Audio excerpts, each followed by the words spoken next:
चिन्तासन्तानहन्तारो यत्पादाम्बुजरेणवः स्वीयानां तान् निजाचार्यान् प्रणमामि मुहुर्मुहुः।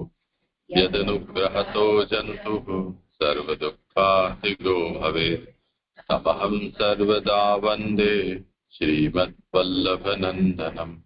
अज्ञानतिमिरान्धस्य ज्ञानाञ्जनशलाकया चक्षुरुन्मीलितं येन तस्मै श्रीगुरवे नमः। नमामि हृदये शेषे लीलाक्षीराब्धिशायिनम् लक्ष्मीसहस्रलीलाभिः सेव्यमानं कलानिधिम्। चतुर्भिश्च चतुर्भिश्च चतुर्भिश्च त्रिभिः तथा षड्भिर्विराजते योऽसौ पञ्चदा हृदयेवम्।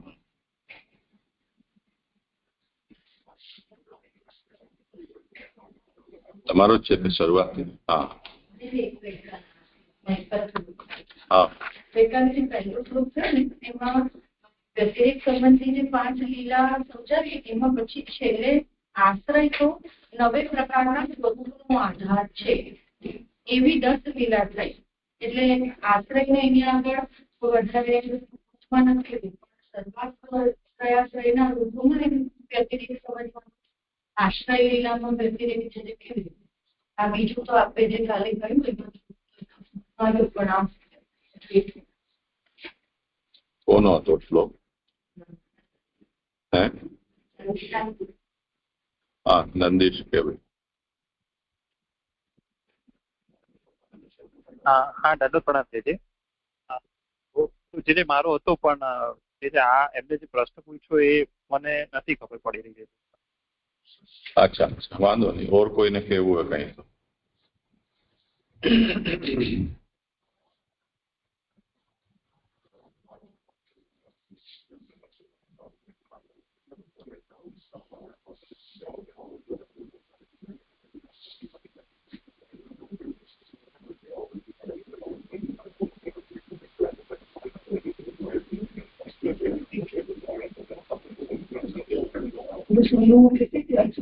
આશરે તો બધાનો સાધારણ છે એથી તેનું વિવેચન કરવું નથી.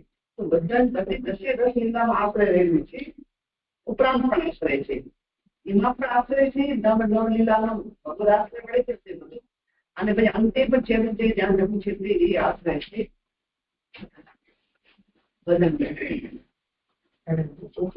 એવું સમજાય છે કે જે 5 વિધ લીલા જે છે અન્વય લીલા એનો પણ આશ્રય ભગવાન છે, જે એમાં પ્રભુ અન્વિત પણ છે અને પોતે પણ છે સ્વરૂપથી. એવી જ રીતે વ્યતિરેક લીલામાં પણ પ્રભુ સ્વરૂપત બિરાજે છે, જે આપણે આગળ 4 લીલા જોઈ. એવી જ રીતે આશ્રયમાં પણ પાછું પોતાનો આશ્રય પણ પોતે જ છે. તો એક સ્વરૂપ વ્યતિરેક થયું ને એમાં પોતાનાથી પણ પોતાનું. તો એ અર્થમાં મને વ્યતિરેક લીલા લાગે છે. બધામાં સાધારણ છે, બધા પણ વ્યતિરેક વ્યતિરેક આશ્રયમાં પણ પાછું પોતાનું બની રહ્યા છે. એટલે પોતે સ્વરૂપત યથાવત છે, અધિક છે. એ અર્થમાં અહીંયા શું લખ્યું છે આમાં?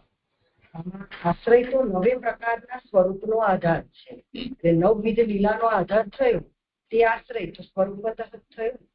એટલે 5માં તો છે અન્વિત, પણ આમ પણ જે પછીની 5 જે વ્યતિરેક લીલા છે તો એમાં આશ્રય એ વ્યતિરેકથી પણ ભગવાન સ્વયં પોતે સ્વરૂપથી છે ને, એટલે કે અધિક છે. તો એ અર્થમાં આશ્રય વ્યતિરેકથી પણ આવી છે. આધાર રૂપે પણ અને સ્વતંત્ર રૂપે સ્વરૂપથી પણ એવું જે મને સમજાય. સમુદાયથી પણ છે ને સ્વતંત્ર પણ છે. એવી રીતે શબ્દને પકડો ને. અહીંયા જે કહ્યું છે એને એનાથી અતિરિક્ત શા માટે વિચાર કરો છો? આશ્રયસ્તુ નવ પ્રકારાણામપી સ્વરૂપાણામ આધારો ભવતિ.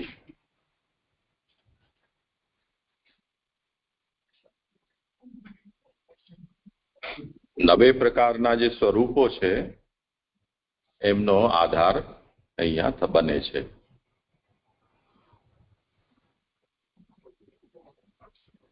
લીલાની વાત નથી, સ્વરૂપની વાત છે. સ્વરૂપનો આધાર બને છે એનો મતલબ શું થયો કે ભગવાન સર્ગથી કરીને 5 લીલાઓ છે એમાં ભગવાન અન્વિત છે, અને તે પછીની જે 4 લીલા છે મુક્તિ પર્યંતની, એમાં ભગવાનનો વ્યતિરેક છે.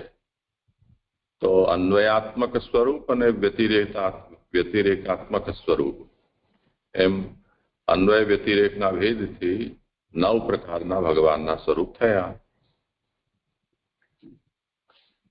તો એ 9 પ્રકારાણમપી સ્વરૂપાણામ આધારો ભવતી,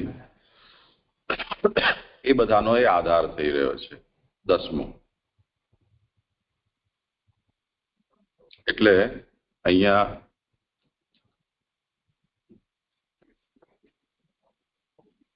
આ પંક્તિ ક્યાં છે નાનુભાઈમાં?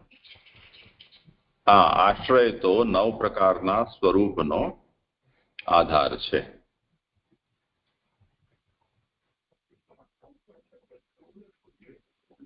સમજાયું ને? હા, લીલાની વાત નથી.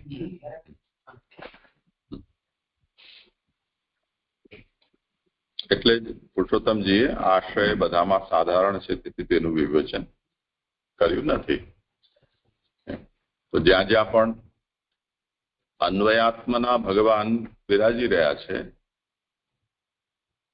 ત્યાં એ જે અન્વય છે એનો પણ આધાર છે ભગવાન. અન્વયાત્મક જે રૂપ છે એનો પણ ભગવાન આશ્રય છે.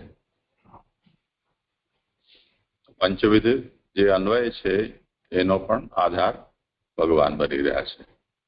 તે જ રીતે જ્યાં ભગવાન અતિરિક્ત છે એનો પણ આધાર, એટલે મુક્તાનામ આશ્રય કૃષ્ણ. જે મુક્તો છે એનો પણ આશ્રય તો ભગવાન છે. તો મુક્તિ પર્યંતની જે લીલા છે એ બધાનો પણ ભગવાન આધાર હોવાથી અન્વય અને વ્યતિરેક બંનેમાં એ સાધારણ સ્વરૂપ છે, કોમન છે.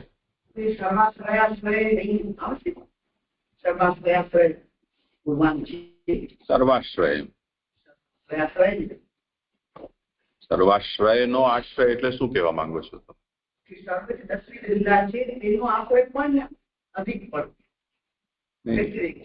સર્વાશ્રયનો આશ્રય 2 વાર તમે કહ્યો ને, એટલે હું પૂછું છું સર્વાશ્રયથી શું તાત્પર્ય છે અને એનો આશ્રય એનો મતલબ શું? સર્વાશ્રય શું? પણ આ જે 9 લીલા છે એ બધામાં આશ્રય રૂપે છે, અને પણ આશ્રય છે. વ્યતિરેક 5મું 10મું 9 લીલામાં આશ્રય થયા છે ભગવાન રામલીલાનું. 9 સ્વરૂપથી આશ્રય છે લીલાના, અને 10મું પોતે પણ બધામાં આશ્રય થાય છે. એ નહીં ખ્યાલ બરોબર, હવે સમજી જશે.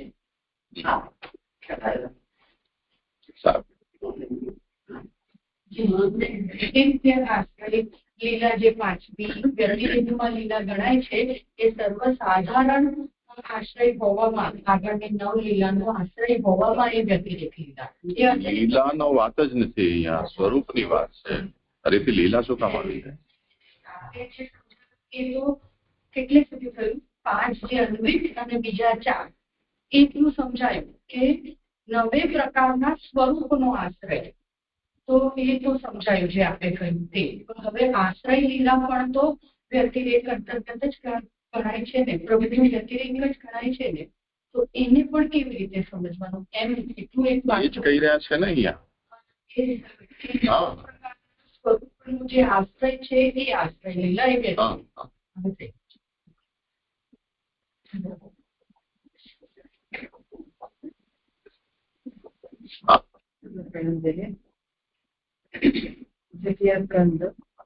સાધન લીલા તેના મુખ્ય 3 પ્રકરણ છે: તત્વજ્ઞાન, રસપ્રસાદ અને મનન.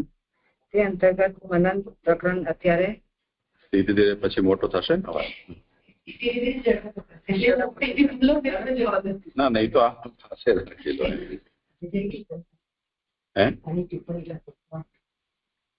એમાં મને ફક્ત એક પ્રશ્ન છે, જોઈ દો. ત્રીજાની જે ફૂટનોટ છે ને એમાં જે અનાયાસે કર્મ કરવામાં આવે છે વિસર્ગ, એ આપણે તંતુના ઉદાહરણથી પણ આપણે સમજાવ્યું કે સહેજ દેખાવતી વિસર્ગ એવો અર્થ. અને જયારે ઉપર કહ્યું ને કે ચેતન સંબંધમાં તો આ જ જીવનો સમાગમ છે, અને જળ એટલે કે જે દેહ છે અને ચેતન એ જીવનો સમાગમ તે વિસર્ગ. આ મને ચેતનમાં ના સમજાય. ક્યાં છે આ બધું? આ 364 પેજ પછી અનાયાસે કર્મ કરવામાં આવે તે વિસર્ગ. પછી પુરુષમાંથી બ્રહ્માની ઉત્પત્તિ તેવી હોવાનું સ્પષ્ટ છે. અહીંયા ભાગવતમાં આ વિસર્ગ આ રીતે વર્ણિત છે.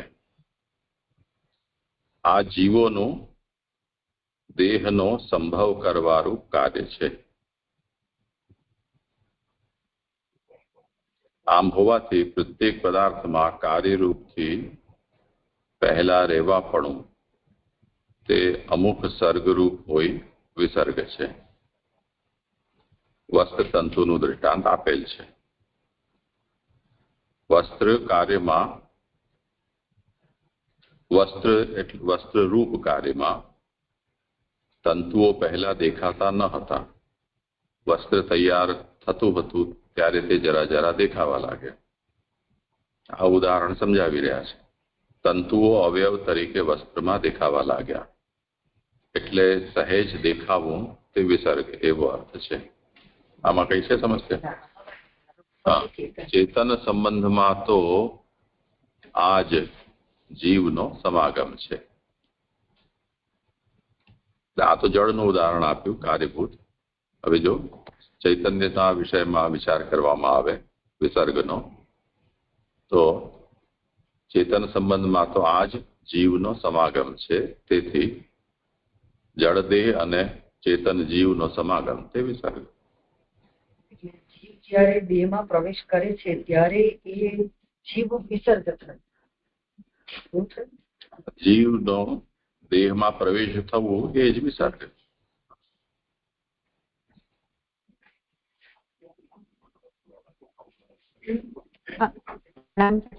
આમાં જે આગળ કહ્યું ને કે સહેજ દેખાવું તે વિસર્ગ, તો આ સહેજ દેખાવું એટલે થોડું દેખાવું એવું સમજવાનું? થોડું અચ્છા, એ એક્ઝામ્પલ સાથે જ એનું થઈ રહ્યું છે, જોડી રહ્યા છે કે સહેજ દેખાવું તે વિસર્ગ. હા, અને મને એક આ જ વચ્ચેની ફૂટનોટમાં કઈ પ્રશ્ન ના હોય ને તો 10મી ફૂટનોટમાં મને થોડું સમજાતું નથી. એમાં એવું છે મુક્તિ ભૂરીરૂપ છે તે સ્વરૂપના લાભરૂપ છે. પછીનું જે આ વાક્ય છે ને કે આ ભગવાનની લીલામાં ઉપયોગી સત્વ પહેલા કહેલાથી જુદા સ્વરૂપનું છે. આ લાઈન મને નથી સમજાતી.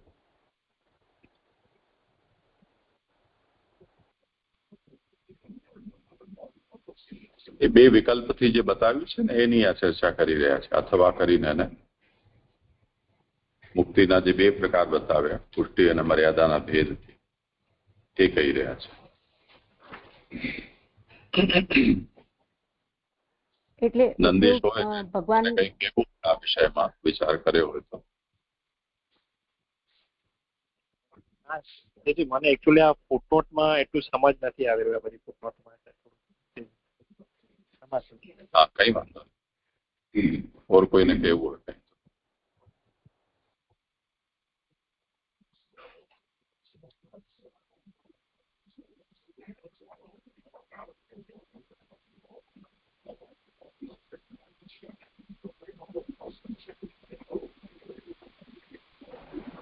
એટલે અહીંયા જે વર્ણની વાત થઈ રહી છે કે આ ભગવાનની લીલામાં ઉપયોગી સત્વ એટલે જે મર્યાદા માર્ગીય જે જીવો છે અને પુષ્ટિ માર્ગીય જીવો છે, તો બંનેનું જે એક આપણે દેહમાં કાયામાંથી કહીએ છીએ એવી રીતે આ સત્વ જુદું બતાવ્યું છે. આ સત્વ ઉપયોગી સત્વ પહેલા કહેલાથી જુદું છે એ નથી સમજાતું.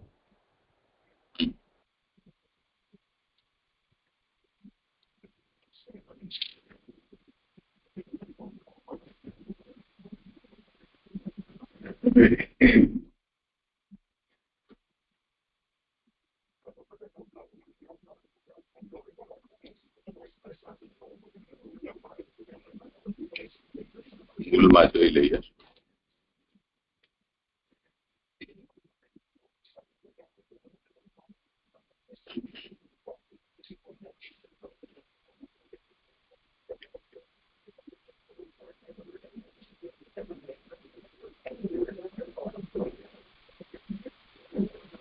આ 2:12 નો વિષય જરા એક વખત નજર કરી લો.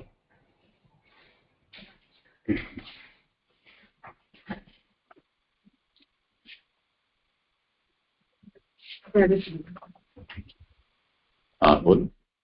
ઉદય લીલા સાથેના હાસ્યવાળી દ્રષ્ટિથી ઉલ્લાસ પામતી બે ભ્રુકુટીના ભંગથી સૂચવેલ છે ઘણો અનુગ્રહ જેમણે તેવા ચિંતનથી પ્રગટ થયેલ આ ઈશ્વરના જ્યાં સુધી મન ધારણાથી સ્થિર રહે ત્યાં સુધી દર્શન કરવા. એની ભૂરી રૂપ જે એનું વ્યાખ્યાન છે ને એ કહી રહ્યો છું. ઘણો અનુગ્રહ જેમણે. હા, એનું વ્યાખ્યાન વાંચો એમ. ભૂરી ભ્રુકુટીઓ તેઓનો ભંગ ત્યાંથી સૂચવેલ છે. ભૂરી ઘણો અનુગ્રહ જેમણે આવા ચિંતનથી પ્રગટ થયેલા રાજાધિરાજરૂપ ઈશ્વરના દર્શન જ્યાં સુધી સર્વ અંગોમાં રહેલી ધારણાથી અવતિષ્ઠતે ચંચલ ન થાય ત્યાં સુધી કરો. તો આ મુક્તિ છે એ ભૂરી રૂપ છે. આમાં આવતું હતું ને બીજા અધ્યાયમાં એ આનાનું લક્ષણ આવતું. હા બરોબર છે. એટલે અહીંયા જે કહ્યું ને મુક્તિ ભૂરી રૂપ છે એ અહીંયા જણાવી રહ્યા છે કે ભૂરી રૂપ હોવાનો મતલબ શું? સ્વરૂપ લાભ રૂપત્વમ, એટલે સ્વરૂપનો નિપ્રાપ્તિ. સ્વરૂપ શું છે? સચ્ચિદાનંદાત્મકતા એ સ્વરૂપ છે.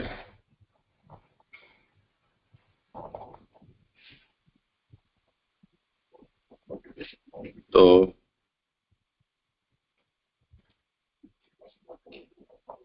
પ્રત્યેક પદાર્થે છે તાદૃશોપી પૂર્વોક્ત રૂપત્રયાવરક રૂપોપી સન આત્માનમ આવરક રૂપમ પરિત્યાજયિત્વા તાનપી વિસ્મૃત પ્રપંચાનપી તાદૃશઃ તસ્માદ વિસ્મારક રૂપાત સ્વસ્માત પરિત્યાજન રૂપો ભવતિ અતિરિક્ત ત્યાગ રૂપો ભવતિ ઇતિ હેતો મુક્તિ રૂપો ભવતિ.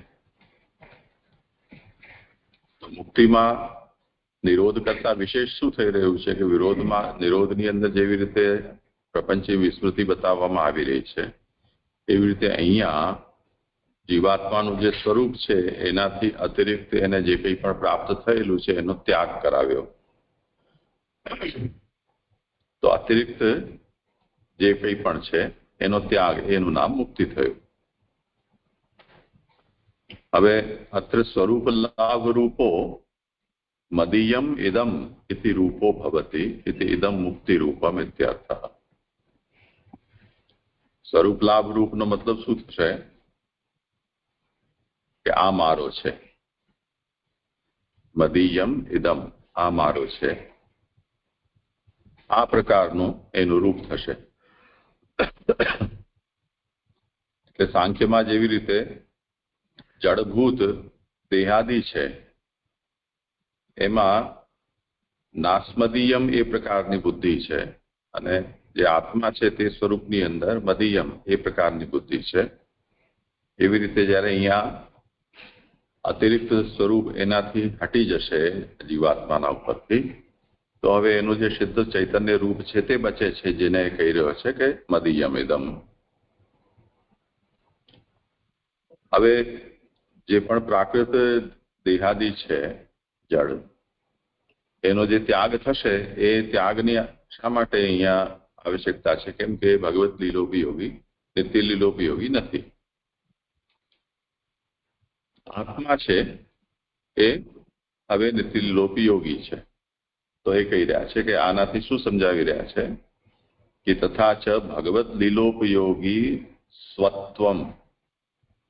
આમાં સ્વત્વ અને સત્વ, એમાં સત્વ એ પાઠભેદ છે અને એ પાઠભેદને અહીંયા નવીન પુસ્તકમાં સુધારેલું છે કે એને સત્વ ન માનીને સ્વત્વ સમજવાનું છે.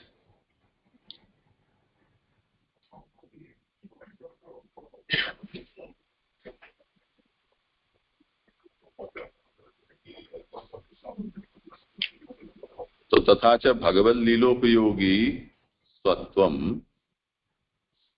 ઇદમ પૂર્વસ્માદ અતિરિક્તમ ઇતિ ધ્યેયમ એતદેવ મુક્તિ રૂપમ. મુક્તિનું આ જ રૂપ છે કે પહેલા કરતા આ જે સ્વત્વ છે એ અતિરિક્ત છે, જેને શ્રી મહાપ્રભુજીએ, શ્રી ગુસાઈજીએ વૃત્રાસુર ચતુશ્લોકીના વિવરણમાં પુષ્ટિસ્તુ તદ વિપરીતા ઇત્યનેન વ્યાખ્યાનેન ત્યાં એનું નિરૂપણ કર્યું છે. તો મમોત્તમ શ્લોક જનેષુ સખ્યમ સંસાર ચક્રે ભ્રમતસ્વ કર્મભી, ત્યાં વિવૃતિમાં આ વાત બતાવી છે. એટલે નિષ્પ્રપંચાનામ સ્વરૂપ લાભો મુક્તિ, આ જે મૂળમાં અર્થ કર્યો છે ને કે જેમનો નિરોધ થઈ ગયો છે પ્રપંચ વિસ્મૃતિને કારણે, એટલે એ લોકો પ્રપંચ રહિત થઈ ગયા. એ પ્રપંચ રહિત થયેલાઓને પોતાના સ્વરૂપની પ્રાપ્તિ થાય એનું નામ અહીંયા મુક્તિ છે. આ જ પ્રભુની મુક્તિ લીલા છે. તો એ મુક્તિ લીલામાં મર્યાદા જે મુક્તિ છે એનો અહીંયા, અને પુષ્ટિ ભક્તિ, પુષ્ટિ રૂપા મુક્તિ છે, એ બેનો અહીંયા કઈ રીતે સમન્વય કરવો, એટલા માટે પુરુષોત્તમજી અહીંયા આ વાત બતાવી છે. ત્યાં કહી રહ્યા છે કે નનો ઇદમ પુષ્ટિમાર્ગીય મુક્તિ લક્ષણ મર્યાદામ અનુપન્નમ ઇત્યતઃ તદપી આહુ ઘટાદિષુ ઇત્યાદિ. મુક્તિનું લક્ષણ મર્યાદામાં ગમતું નથી. આ બોલ્યા કદાચ પુષ્ટિ માર્ગીય મુક્તિનું લક્ષણ એવું કદાચ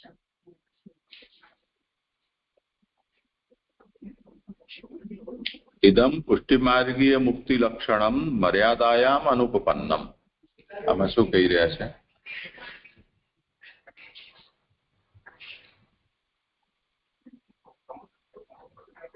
બંને જગ્યાએ મર્યાદા માર્ગીય જ લખેલું છે અહીંયા, કે આ મર્યાદા માર્ગીય મુક્તિનું લક્ષણ મર્યાદા માર્ગમાં ઘટતું નથી, એવી શંકા થાય. હા, તો એ પહેલામાં એકાદ જણો કોઈ જૂની પુસ્તક પણ રાખે ને તો સારું.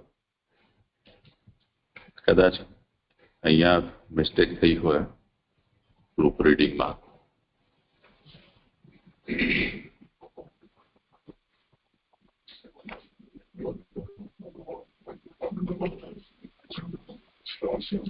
પુષ્ટિમાર્ગીય મુક્તિનું લક્ષણ મર્યાદામાં ઘટતું નથી. ઇત્યતઃ તદપી આહુ, એટલે હવે એનું પણ કહી રહ્યા છે.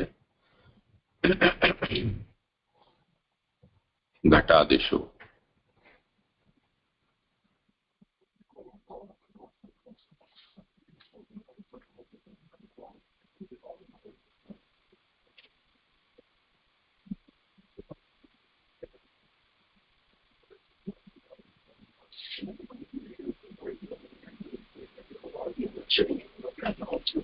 ઘટાદિષુ ક્યાં છે પણ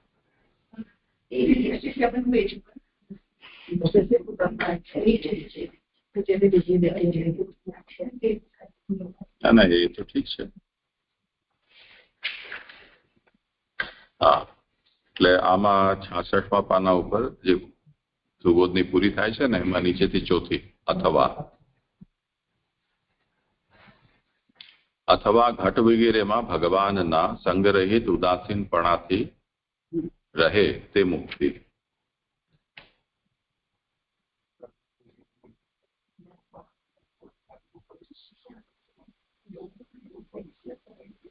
તો આજે અસંગોદાસીનતા છે ભગવાનની,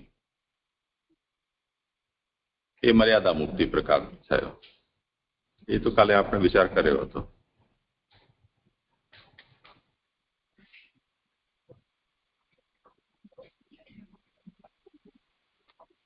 અને છેલ્લી લાઈન જે લખી છે એ તેથી મુક્તિ બંને પ્રકારના, 10મી ફૂટનોટમાં, કે તેથી મુક્તિ બંને પ્રકારના ગુણવાળા હોવાથી દોષ નથી. એટલે મુક્તિ બંને પ્રકારના ગુણવાળી હોવાથી, એટલે પુષ્ટિ માર્ગીય અને બંને એ રીતે લેવાશે ને. હા, થયું. હા, પ્રણામ જય.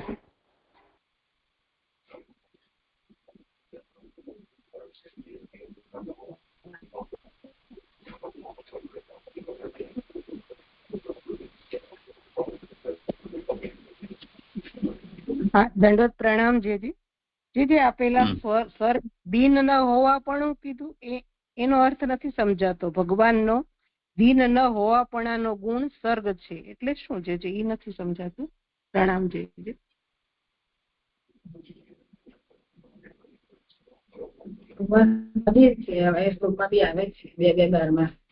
એ જ એમને સમજવું છે. આમાં મને એટલું સમજમાં આવે છે કે આપણે જયારે પ્રભુ છે દરેક વસ્તુ પ્રભુ બન્યા છે દરેક વસ્તુ, તો જયારે કોઈ પણ વસ્તુથી સુખ થાય એ વસ્તુને ઉત્પન્ન કરવા પ્રભુ સર્વસમર્થ છે. તો એ રીતે ભગવાન મતલબ પ્રભુ દીન નથી એમ, અથવા જેને દીન કોને કહેવાય કે જેને જે વસ્તુ જોતી હોય એ ન મળે તો એને દીન કહી શકીએ. તો એવી રીતે પ્રભુમાં એ દીનપણાનો અભાવ છે. તો જેથી એ હું સમજી રહ્યો છું. પૂરી વાંચી લે ને ફૂટનોટ બીજા નંબરની તો સ્પષ્ટ થઈ જશે. ત્યાં ખુલાસો કરેલો જ છે.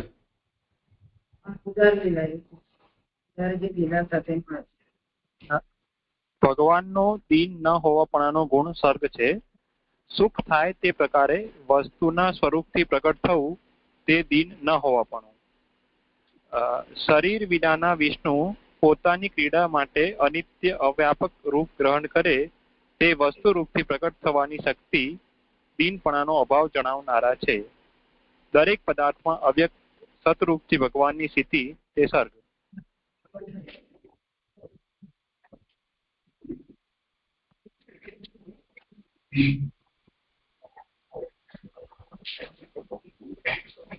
એટલે જે વસ્તુમાંથી પ્રગટ થવાની શક્તિ એ દીનપણાનો અભાવ એમ સમજવાનું.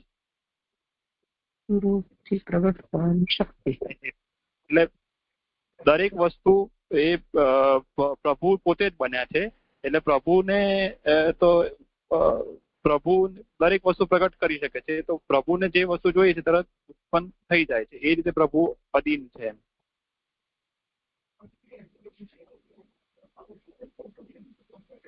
પ્રભુ ઉદાર થઈને બધી વસ્તુ પ્રગટ કરી છે સ્વર્ગમાં.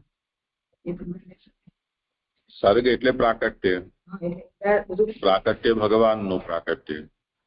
હવે ભગવાન કેવી રીતે પ્રકટ થાય છે તો એ અહીંયા બતાવી રહ્યા છે કે યથા સુખમ વસ્તુ રૂપેણ સ્વપ્રાદુર્ભાવાત.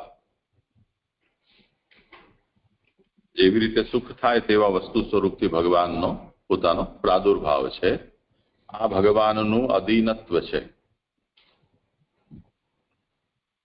તો જે સર્ગલીલા છે એ ભગવાનનો અધીનત્વ રૂપ ધર્મ છે.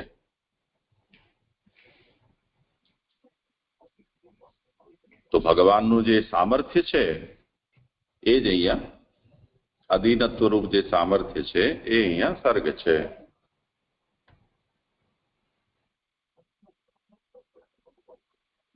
એટલે અહીંયા એનો અર્થ શું થશે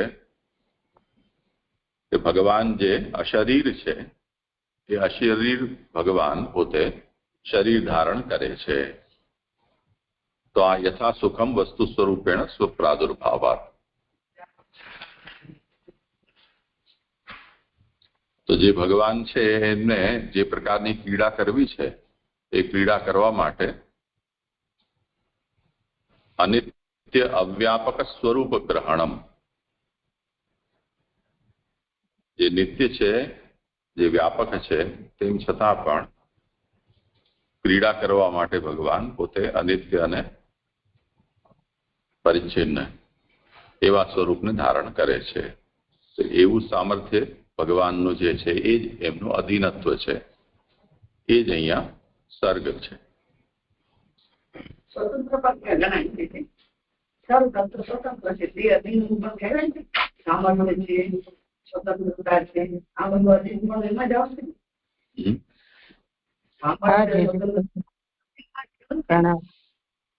સ્વતંત્ર છે તે અધીન હોય એ જુદા અધીન થાય. સ્વતંત્ર છે તે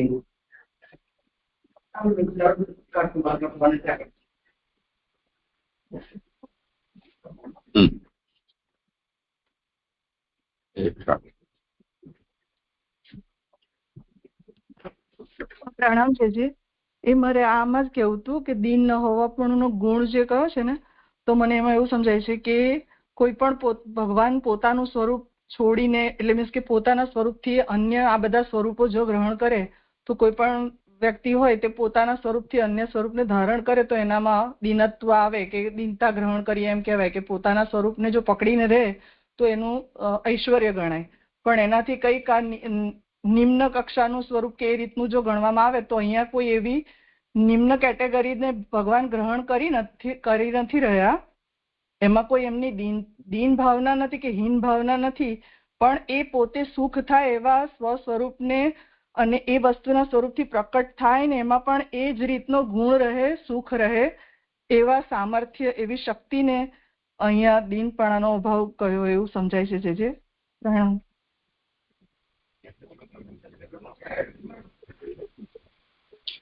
આપણે જે વિચાર કર્યો એમાં એનાથી કઈ અલગ વસ્તુ છે? હું સમજ્યો નહીં.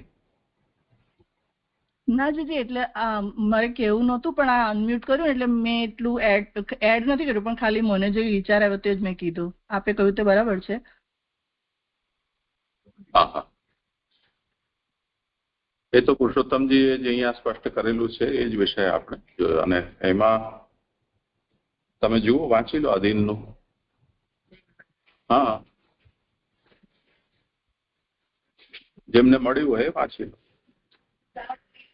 એના હાસ્યવાળી દ્રષ્ટિથી ઉલ્લાસપામતી બે પ્રકૃતિના પંક્તિ એના સુબોધિત છે. ઉદાર જે લીલા સાથેનું હાસ્ય તે બધા યાચકોને સર્વફલ આપવા છતાં સંકોચાતું ન હોવાથી ઉદાર.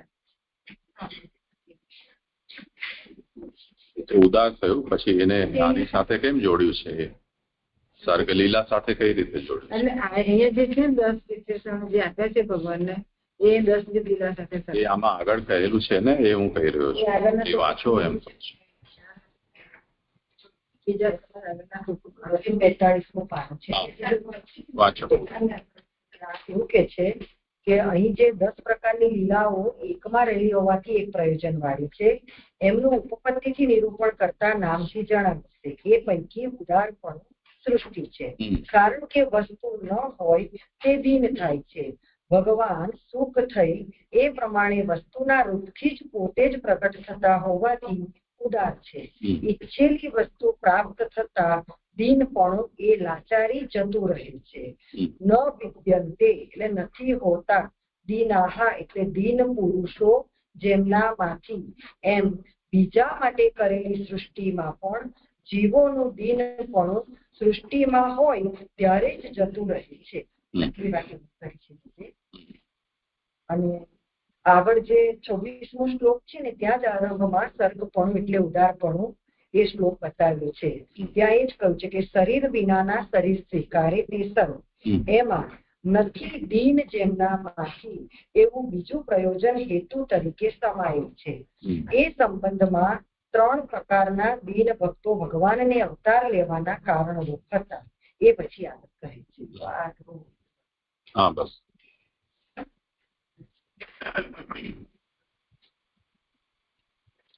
આનાથી વધારે સ્પષ્ટ થયું. જોઈ લેજો પાછું. હા, જોયું મેં. પ્રણામ છે. પ્રણામ જઈએ. શ્રીમદ ભાગવત શાસ્ત્રનો અર્થ છે આનંદરૂપ કરીને આનંદરૂપ લીલા, સ્કંદ 2 જ્ઞાન લીલા, સાધન લીલા. તેના મુખ્ય 3 પ્રકરણ: તત્વધ્યાન, રસપ્રસાદ અને વિમર્શ. તે અંતર્ગત વિમર્શ પ્રકરણ ચાલી રહ્યું છે. તે 5 થી 10 અધ્યાયનું છે. 5મા અધ્યાયમાં ઉત્પત્તિથી વિમર્શ કરવામાં આવ્યો છે, અને 5 થી 7માં અને 8 થી 10માં ઉપપત્તિથી. તો અહીંયા હવે 10મો અધ્યાય છે. તેમાં 7મા અધ્યાયમાં આશંકા, 9મા અધ્યાય 8મા અધ્યાયમાં આશંકા, 9મા અધ્યાયમાં ઉત્તર અને 10મા અધ્યાયમાં ફળનું નિરૂપણ કરવામાં આવ્યું છે. હવે 10મો અધ્યાય એટલે કે અહીં હવે આ અધ્યાયમાં હરિના અને દેહના બંનેના સ્વરૂપ ગુણથી 10 પ્રકારથી જણાશે, અને જીવનું સ્વરૂપ ગુણના ભેદથી 3 પ્રકારે અહીંયા જણાવશે આ અધ્યાયમાં. તો ગયા અધ્યાયમાં કહે છે કે 4 પદાર્થો કહ્યા: પ્રમાણ, પ્રમેય, વિષય અને ફળ. તે તે અંતર્ગત જે 3 પદાર્થ છે, પ્રમાણ, પ્રમેય અને ફળ, તેનું નિરૂપણ તો શ્રુતિએ કરેલું હોવાથી યોગ્ય જરૂર નથી. જે વિષય એ વિષયમાં અહીંયા લક્ષણ રૂપેનું નિરૂપણ કરવામાં અહીં આવ્યું છે. તો પહેલો શ્લોક છે, એમાં પહેલા શ્લોકમાં અન્વય 5 લીલાથી અન્વય રૂપે અને 10 બીજી 5 લીલાથી વ્યતિરેક રૂપે આમ 10 વિધ લીલાઓનું નિરૂપણ ભગવાન અહીંયા લીલા કરી રહ્યા છે. અને આવું જે ભાગવત શાસ્ત્ર છે તે સર્વનો ઉદ્ધાર કરનારું અને સર્વનો નિર્વાહ કરનારું શાસ્ત્ર છે, તે નિરૂપણ કર્યું. હવે બીજો શ્લોક છે. હવે શંકા કરે છે કે અહીં 10 પદાર્થો કેમ કહેવામાં આવે છે? કારણ કે તેમ કરવાથી શાસ્ત્રનો ભેદ થાય છે. કેમ કે એક શાસ્ત્રમાં એક કહેવું જોઈએ, પરંતુ સરખા અને મુખ્યપણાથી ઘણા ગુણો કહેવા યોગ્ય નથી, એવી શંકા થાય. તે કહે છે કે અહીંયા આ ભગવત દરેક શાસ્ત્રમાં એક જ વિષયનું નિરૂપણ કરવું જોઈએ, પણ આ 10 પદાર્થ શા માટે કહેવામાં આવ્યા છે? અને સરખા અને મુખ્યપણાથી કોઈ એક જ ગુણનું નિરૂપણ કરવું જોઈએ, પરંતુ અહીંયા જે બધા ગુણોનું નિરૂપણ કર્યું છે તે યોગ્ય નથી. તેના માટે શ્લોક કહે છે કે દશમસ્ય વિશુદ્ધ્યર્થમ નવાનામ ઇહ લક્ષણમ વર્ણયંતી મહાત્માનઃ શ્રુતેન અર્થેન ચ અંજસા. અને 10માનું સારી રીતે જ્ઞાન થાય તે માટે મહાત્માઓ વેદમાં કહેલા અર્થ પ્રમાણે 9ના લક્ષણનું અહીં સરળ રીતે વર્ણન કરે છે. અહીં 10મો એટલે કે 10મો પદાર્થ આશ્રય છે, તેનું સારી રીતે જ્ઞાન થાય તે માટે વર્ણન કરે છે. આશ્રયનું સારી રીતે જ્ઞાન થાય તે માટે બીજા 9 પદાર્થોનું પણ વર્ણન કરે છે. કારણ કે સર્વ સ્થળોએ પદાર્થમાં ભગવદ રૂપ 10 ગુણો હોય છે. તેમાંના એકને ગ્રહણ કરવું અને બીજાઓનો તો ત્યાગ કરવો. ત્યાં કહે છે કે સર્વ સ્થળે બધા પદાર્થોમાં 10 ગુણો તો હોય છે, તેમાંથી એક જે મુખ્ય છે તેને ગ્રહણ કરવું અને બીજાઓનો ત્યાગ કરવો. તે સંબંધમાં જો તેઓનું એટલે કે બધા જ પદાર્થોનું નિરૂપણ કરેલ ન હોય તો ગ્રહણ કરવાના અને ત્યાગ કરવાના નિર્ણય થાય નહીં. એટલે કયા પદાર્થને ગ્રહણ કરવો અને કયા પદાર્થનો ત્યાગ કરવો તેનો નિર્ણય થાય નહીં. તેથી ગુણનો સંબંધ જેનો વધારે દૂર હોય તેનો ત્યાગ કરવો. એટલે કે જેનો ગુણનો સંબંધ એટલે જેનો અધિદૈવિકથી જેનો વધારે દૂર હોય તેનો ત્યાગ કરવો. કેમ? કારણ કે ભગવાનનો આશ્રય રહે નહીં અને અનન્યાશ્રયનો ભંગ થાય. જો અધિદૈવિકથી દૂર એનો ત્યાગ કરવામાં ન આવે તો ભગવાનનો દ્રઢ આશ્રય થાય નહીં, જે અનન્યાશ્રય વ્રતનો ભંગ થાય.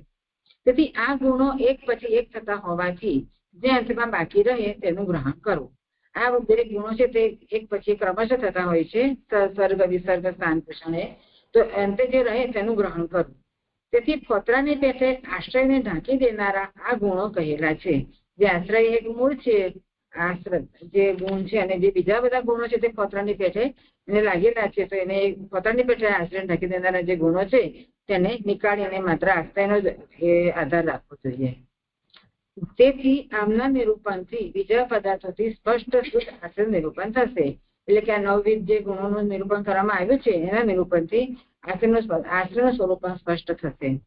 તેથી આમના પણ સ્વરૂપનું જ્ઞાન થાય તે માટે લક્ષણો કહેવાય છે. તે જ અર્થ લક્ષણ શબ્દથી કહેલ છે. હવે આ દરેક પદાર્થના લક્ષણ કહેવામાં આવે છે. લક્ષણ કોને કહેવાય તે સમજાવે છે કે જેમ ગાયનો અસાધારણ ગુણ શ્વાસના એટલે કે ગળાની ગુદડી છે, તેમ સર્ગ વગેરેના લક્ષણ અહીં કહેવામાં આવે છે.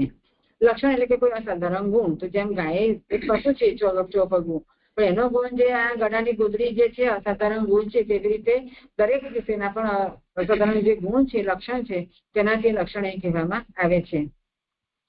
પરંતુ સ્વરૂપ અહીં કહેવામાં આવતું નથી. સ્વરૂપ તો આગળ પાછળના સ્કંદોથી એટલે કે 3 થી 12 સ્કંદોથી કહેવામાં આવે. તેઓનું લક્ષણ આ છે એ વિષયમાં પ્રમાણ ઉત્તરાર્ધથી કહેલ છે. હવે લક્ષણને સાબિતી શું, પ્રમાણ શું, તો એનું ઉત્તરાર્ધ પ્રમાણ કહે છે કે તેઓ ભગવદરૂપ હોવાથી તેમનું લક્ષણ નાના માણસથી કહી શકાય તેવું ન હોવાથી મહાત્માઓ વર્ણન કરે છે એમ કહેલું છે. જે ઉત્તરાર્ધમાં કીધું છે કે વર્ણયંતી મહાત્માનઃ શ્રુતેન અર્થેન ચ અંજસા. એટલે કે જે મહાત્માઓ જે વર્ણન કરી રહ્યા છે તે ભગવદરૂપ હોવાથી તેમનું લક્ષણ જે નાના સામાન્ય માણસો તે કરી શકતા નથી, તેથી મહાત્માઓ વર્ણન કરે છે તેવું નિરૂપણ કરવામાં આવ્યું છે. મહાત્મા કોણ? તો કે છે કે મહાન ઉદાર છે આત્મા અંતઃકરણ જેમનું તેવા. જયારે અંતઃકરણમાં ભગવાનના ચરણારવિંદનું પગલું પડે છે ત્યારે મહાત્મા પણ થાય છે, કારણ કે ત્યારે જ ભગવાનના સ્વરૂપનું જ્ઞાન થાય છે. જયારે મહાપુરુષોમાં ભગવાનના ચરણામૃતનું પગલું પડે છે ત્યારે તેવા જીવોને ભગવાનના સ્વરૂપનું જ્ઞાન થાય છે અને આવા જીવો જે છે આવા મહાત્માઓ તે આ લક્ષણોનું વર્ણન કરે છે. ભગવાન પ્રમેય છે, તેમની શક્તિથી જાણેલું પ્રમેય બલ જ હોય, પરંતુ પ્રમાણનું બલ ન હોય એવી શંકા થાય. તેથી વેદમાં કહેલ અર્થ પ્રમાણે એમ કહેલું છે. વેદ વગેરે સર્વમાં જે પદાર્થનું શ્રવણ થાય છે તે બધો ભગવદીય છે. એટલે કે છે કે ભગવાન તો પ્રમેય છે, ભગવાનની શક્તિથી જાણેલું પ્રમેયનું બલ જ કહેવાય. તો પ્રમાણ કેવી રીતે કહી શકાય? તો કે છે કે વેદમાં કહેલ અર્થ પ્રમાણે જે નિરૂપણ કર્યું છે મહાત્માઓએ તે વેદમાં કહેલ અર્થ પ્રમાણે કર્યું છે. અને વેદ કેવા છે? વેદ વગેરે સર્વમાં જે પદાર્થનું શ્રવણ થાય છે તે બધા પદાર્થો ભગવદીય છે. કારણ કે સર્વ વેદો જેમના પદનો વિચાર કરે છે એ વાક્ય, અને જેમાં સેંકડો શુક્ર એક થાય છે, સર્વ હોમ કરનારાઓ જેમાં એક લય થાય છે એવી શ્રુતિ છે. 1 નંબરની ફૂટનોટ બે મહાત્માઓ માટે આપેલી છે કે આ સત્ય વક્તાનું આ વાક્ય પ્રમાણે છે એવો અર્થ છે. જેમાં સેંકડો, બીજી ફૂટનોટ છે કે જેમાં સેંકડો શુક્ર એક થાય છે. શુક્ર એટલે કે બીજ એક થાય છે એટલે કે અભેદ પ્રાપ્ત કરે છે. અને આગળ ચોથી ફૂટનોટ છે કે હોમ કરનારાઓ એટલે કે જીવો, એટલે કે જેમાંથી ઉત્પત્તિ અને લય જેમાંથી ઉત્પન્ન થાય છે એમાં લય થાય છે. એ પ્રમાણે જે બીજરૂપ જે છે ઉત્પન્ન એમાં થાય છે ને લય પણ એમાં થાય છે. એટલે જેમાં એક અભેદ પ્રાપ્ત કરે છે એવી શ્રુતિ છે. એક બ્રહ્મમાં જ બધું ઉત્પત્તિ અને લય થાય છે. અર્થ જણાવનાર પ્રમાણ અને પ્રમેય એકમાં પરિણમતા હોવાનું કહેલ હોવાથી સર્ગ વગેરેના લક્ષણ રૂપ 9 પદાર્થો થાય છે. જે વસ્તુ છે અર્થ જણાવનાર પ્રમાણ અને પ્રમેય એકમાં પરિણમે છે એટલે કે વેદમાં જ હશે. પ્રમાણ અને પ્રમેય એકમાં પરિણમતા હોવાનું કહેલું હોવાથી સર્ગ વગેરે લક્ષણરૂપ 9 પદાર્થો થાય છે. તે પૈકી સર્ગ વગેરે 3માં કારણનું મુખ્યપણું હોવાથી પ્રમેય લક્ષણ છે. પુષ્ટિ વગેરેમાં પ્રમાણ અને ઈશાનુકથા વગેરેમાં બ્રહ્મતેજ લક્ષણ છે. વાસ્તવિક રીતે આ ઉત્પત્તિ, સ્થિતિ અને પ્રલય રૂપ છે. કારણ કે ઉત્પત્તિ કારણથી, કાર્યથી અને આધારથી થાય છે. સ્થિતિ પણ પોષણથી, વિલાસથી અને ધર્મથી થાય છે. અહંતા મમતા રૂપનો પ્રલય પણ ઈશાનુકથાનું લક્ષણ છે. સંઘાતનો પ્રલય નિરોધથી થાય છે. મુક્ત જીવોનો પ્રલય બ્રહ્મમાં પ્રવેશ રૂપ ચિહ્નથી થાય છે. તેથી વેદમાં કહેલા જ અર્થ પ્રમાણે અને ચ અને શબ્દ હોવાથી તેના સાધનરૂપ તર્કથી વર્ણન કરે છે એવો અર્થ છે. અને તે પણ અંજસા સંપૂર્ણ રીતે, પરંતુ વિરુદ્ધ કલ્પનાથી નહીં પરંતુ સરળતાથી. ત્યાં કહે છે કે સર્ગ વગેરે 3 ને સર્ગ, વિસર્ગ અને સ્થાન એ 3માં કારણનું મુખ્યપણું હોવાથી પ્રમેય ત્યાં લક્ષણ છે. પુષ્ટિ વગેરે એટલે પુષ્ટિ, ઉત્તિ અને મન્વંતર એમાં પ્રમાણ લક્ષણ છે. અને ઈશાનુકથા, નિરોધ અને આશ્રયમાં બ્રહ્મતેજ લક્ષણ છે. અને આ 3 જ ઉત્પત્તિ, સ્થિતિ અને પ્રલય રૂપ છે. એમાં 5 નંબરની ફૂટનોટ છે કે તેમાંથી ઉત્પન્ન થયેલા, તેમાં લય પામેલા અને તેમાં રહેલા, જેમાંથી આ પ્રાણીઓ વગેરે વાક્યો પ્રમાણે આ બધા વચન છે એ વાક્યો પ્રમાણે પ્રપંચની ઉત્પત્તિ વગેરેનું ઉપાદાન કારણ કરતા વગેરે ભગવાન છે. સર્વત્ર મહાભૂત વગેરે કારણોમાંથી ઉત્પત્તિ, કાર્ય ગુણોથી અને ભગવાનથી એમ 3 પ્રકારથી થાય છે. તે કહે છે કે પ્રપંચની ઉત્પત્તિ વગેરેનું ઉપાદાન કારણ અને કારણ કરતા વગેરે ભગવાન છે. સર્વત્ર મહાભૂત વગેરે કારણોમાંથી ઉત્પત્તિ, કાર્ય એટલે કે સર્ગ અને કાર્ય એટલે કે વિસર્ગ બને એવું સમજાય છે. અને ગુણોથી અને ભગવાનથી એમ 3 પ્રકારની ઉત્પત્તિ, પોષણ એટલે અનુગ્રહ વરણ રૂપ છે. તે સ્વીકાર રૂપ અને ઈક્ષર રૂપ હોય વેદોક્ત જ્ઞાન રૂપ છે. તે સ્થિતિ રૂપ છે. એટલે અહીંયા જે ઉત્પત્તિ, સ્થિતિ જે લય બતાવ્યા છે 3 જે કારણ રૂપ લક્ષણ છે તે કહે છે કે કારણ કે એ કારણો ઉત્પત્તિ, કાર્ય, ગુણોથી અને ભગવાનથી એટલે કે ઉત્પત્તિ, સ્થિતિ અને લય સર્ગ, વિસર્ગ અને સ્થાન એ 3 પ્રકારની ઉત્પત્તિ. પછી પોષણમાં જે કીધું કે પુષ્ટિ વગેરે પોષણ એટલે અનુગ્રહ વરણ રૂપ છે. તે સ્વીકાર રૂપ અને ઈક્ષણ રૂપ એટલે શું ખબર નથી. ઈક્ષણ રૂપ હોય વેદોક્ત જ્ઞાન રૂપ છે. સ્થિતિ રૂપ છે. એટલે આજે ધીરે ધીરે કરો તો અમને આમ કંઈક વિચારવાનો અવસર મળે. એ તો તમે ભૂલી જાઓ છો ને પછી 10 સેકન્ડ પછી અમને ક્લિક થાય છે કે હવે અમારે શું કહેવાનું. શું ઈક્ષણ રૂપ ક્યાં પૂછી રહ્યા છો? જે 5 ફૂટનોટ છે ને તેમાં 2 પ્રમાણ વાક્યો છે. અને પછી કીધું પ્રપંચની ઉત્પત્તિ વગેરેનું ઉપાદાન કારણ કરતા વગેરે ભગવાન છે. સર્વત્ર મહાભૂત વગેરે કારણોમાંથી ઉત્પત્તિ એટલે કે સર્ગ, કાર્ય એટલે કે વિસર્ગ, અને ઉત્પત્તિ કાર્ય ગુણોથી અને ભગવાનથી એમ 3 પ્રકારથી થાય છે. ઉત્પત્તિ અહીંયા 3માં ભૂલ પડે છે. ઉત્પત્તિ, સ્થિતિ અને લય. ઉત્પત્તિ કાર્ય એટલે સ્થિતિ અને લય કરે. સર્ગ વિસર્ગ અને સ્થાન. સર્ગ વિસર્ગ અને સ્થાન એ ત્રીજી વગેરે કારણમાંથી ઉત્પત્તિ એટલે સર્ગ, કાર્ય એટલે વિસર્ગ, અને ભગવાનથી એમ 3 પ્રકાર થાય છે તે સ્થાન. મને એવું સમજાય અહીંયા એમ 3 પ્રકારની ઉત્પત્તિ જે અહીંયા બતાવી ને આગળની 5મી ફૂટનોટમાં, લગભગ 5મી ફૂટનોટ છે ને તે પૈકી સર્ગ વગેરે સુબોધિનીજીમાં 3માનું કારણનું મુખ્યપણું હોવાથી પ્રમેય લક્ષણ છે. તે ઉત્પત્તિ, સર્ગ, વિસર્ગ અને સ્થાન એ 3માં પ્રમેય લક્ષણ છે. એટલે અહીંયા એ જ છે ને કે આ પ્રપંચની ઉત્પત્તિ વગેરે ઉપાદાન કારણ કરતા વગેરે ભગવાન છે. સર્વત્ર મહાભૂત વગેરે કારણોમાંથી ઉત્પત્તિ એટલે સર્ગ, કાર્ય ગુણોથી અને ભગવાનથી એટલે સર્ગ અને વિસર્ગ અને સ્થાન. મને એ સમજાય છે. બરાબર છે? બરાબર નથી એમ 3 પ્રકારની ઉત્પત્તિ એટલું સમજાય. પછી પોષણ, પોષણ વગેરે પ્રમાણ છે. પુષ્ટિ, ઉત્તિ અને મન્વંતર એ 3ને પ્રમાણરૂપ ગણ્યા છે અહીંયા સુબોધિનીજીમાં. તો અહીંયા પોષણ એટલે અનુગ્રહ જે વરણ રૂપ છે, તે સ્વીકારરૂપ અને ઈચ્છણ રૂપ હોય, વેદોક્ત જ્ઞાન રૂપ છે, તે સ્થિતિ રૂપ છે. ઉત્પત્તિ સ્થિતિને લઈ કીધું ને તેમાં. બરાબર છે? હજી પ્રોસેસ ચાલી રહી છે, થોડો હેંગ થઈ ગયો છે. વિલાસ એટલે કે જે આ ઉતિ એ વાસના રૂપ છે, અને જે વાસના જ્ઞાનથી ઉત્પન્ન થાય છે, અને શ્રુતિની પહેલાની અવસ્થા છે, અને જ્ઞાન પ્રમાણ છે. વિલાસ ભગવત ધર્મ છે એટલે મન્વંતર એ હોય. એટલે સ્થિતિમાં 3 છે, પ્રમાણ એટલે પુષ્ટિ, ઉત્તિ અને મન્વંતર એ 3 સ્થિતિમાં લીધા છે. ઉત્પત્તિ, સ્થિતિ ને લય. પહેલી 3 લીલા ઉત્પત્તિમાં, બીજી 3 લીલા સ્થિતિમાં, ત્રીજી 3 લીલા લયમાં. તો આ સ્થિતિને સમજાવી છે કે પોષણ એટલે અનુગ્રહ તે વરણ રૂપ છે, તે સ્વીકાર રૂપ અને ઈક્ષણ રૂપ. એટલે ઈક્ષણ રૂપ એટલે શું એને સમજાય?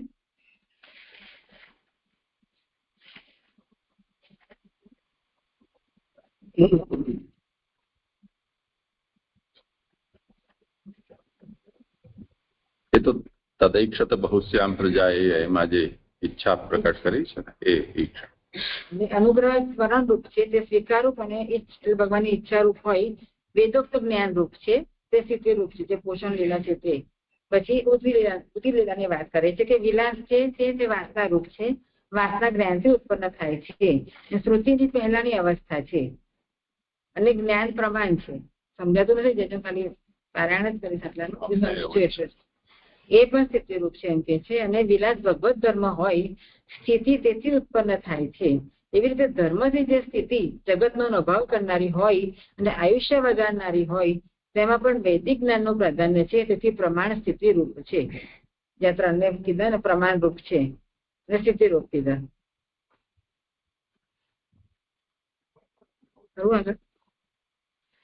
કોઈને હશે તો પૂછશે. અને સ્થિતિ કરનાર ભગવાન છે. હવે એક નીચે વિલાસને ભગવત ધર્મ પર, તો વિલાસને આ બંને ઉક્તિ અને સદધર્મ સાથે કેવી રીતે આ ના સમજાય? જે સ્થિતિ રૂપ કહ્યું ને, પછી વિલાસ વાસના બધાને પછી મને ખબર નહીં, આપણે કીધું તું, મને આ નથી સમજાતું.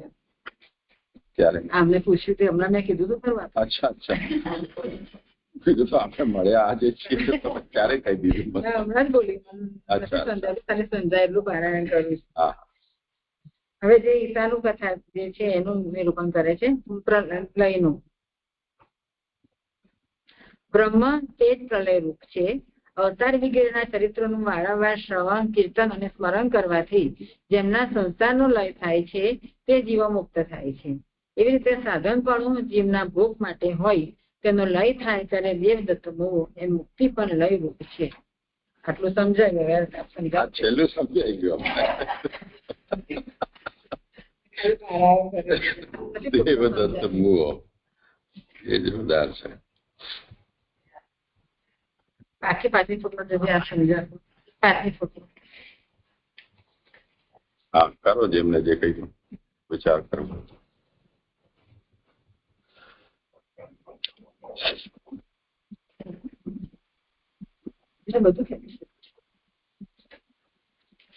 આમાં આ તો પ્રશ્ન છે જ, 5મી ફૂટનોટ નથી સમજાતી એમ, પણ ઉત્થાનિકા સાથે પણ જરાક એનું સંગતિ પણ સમજવી છે.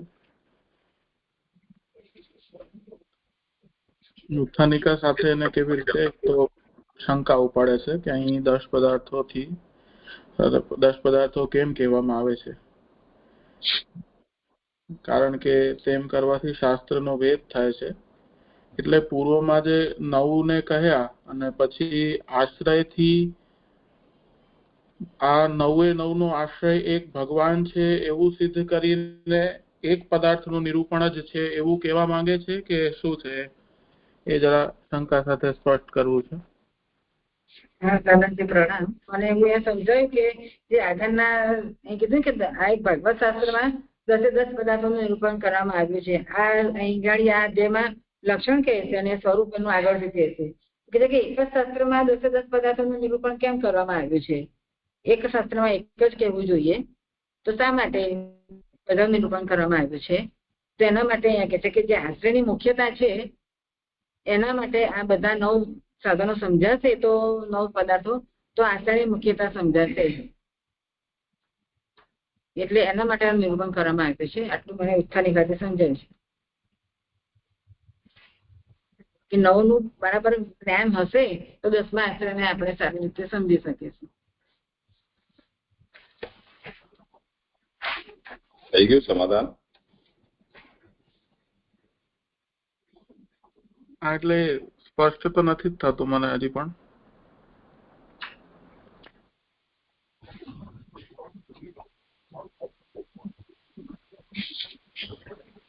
ઓર કોઈને કરવું હોય સમાધાન?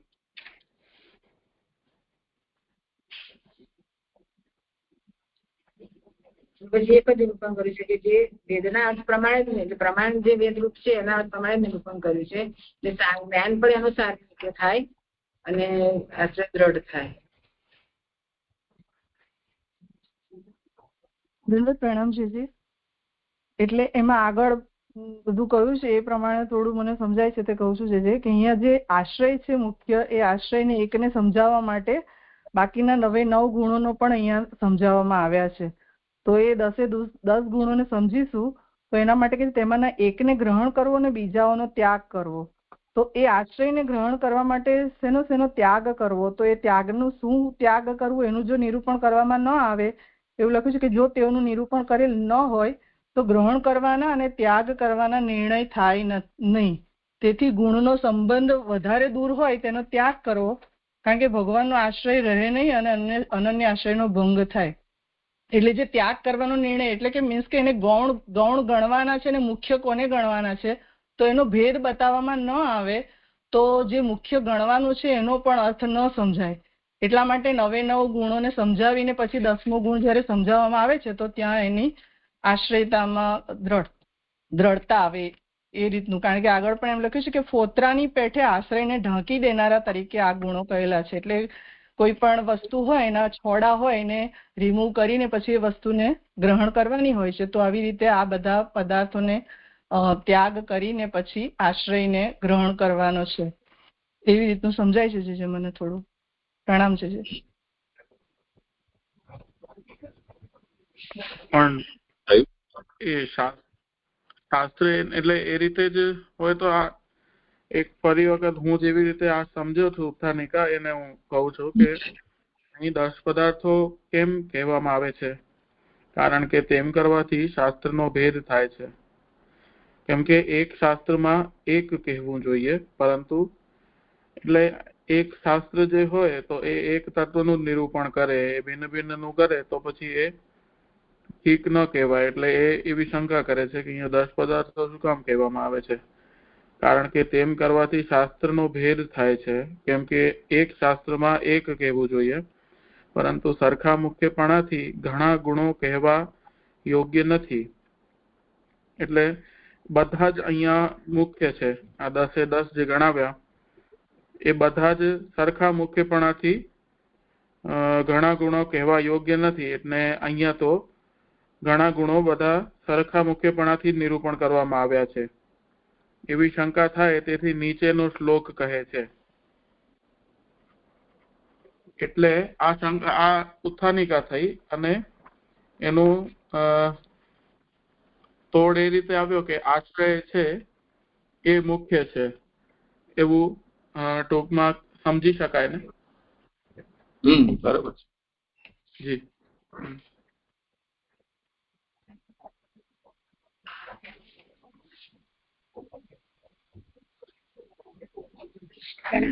પ્રણામ છે. અહીંયા 368 પેજ ઉપર જે 5મી લાઈન આવી ને કે તેથી આમના નિરૂપણથી બીજા પદાર્થોથી સ્પષ્ટ શુદ્ધ આશ્રયનું નિરૂપણ થશે. તો આમના એટલે આ આગળના જે 9 સ્કંદો છે એ, અને બીજા પદાર્થોથી એ શું લેવાશે? બીજા પદાર્થો એટલે જે 10મ સ્કંદમાં કળિયુગનું ને બધું વર્ણન આવે છે એ બીજા પદાર્થો લેવાશે.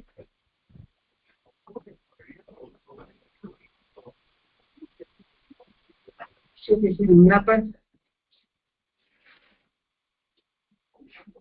આમના સ્વરૂપનું જ્ઞાન થાય તે માટે લક્ષણો કહેવાય છે. પછી શું પૂછ્યું તમે?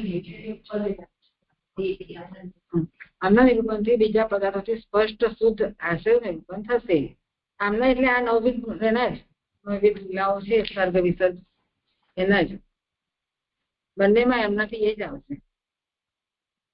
તો બીજા પદાર્થો જે લખ્યા છે તો એ બીજા પદાર્થો એટલે કયા પદાર્થો? એટલે આ જે નવવિધ પદાર્થો છે સર્ગ વિસર્ગ વગેરે એ પદાર્થ જે છે સ્પષ્ટ શુદ્ધ આશ્રય નિરૂપણ થશે. જે આ નવવિધ લીલા છે એ જ. કદાચ અહીંયા આશ્રય નિરૂપણ કરીએ તો આશ્રયના નિરૂપણથી આ નવવિધ એનાથી સ્પષ્ટ થશે એમ. તેથી આના નિરૂપણ અહીંયા નવવિધ આવશે.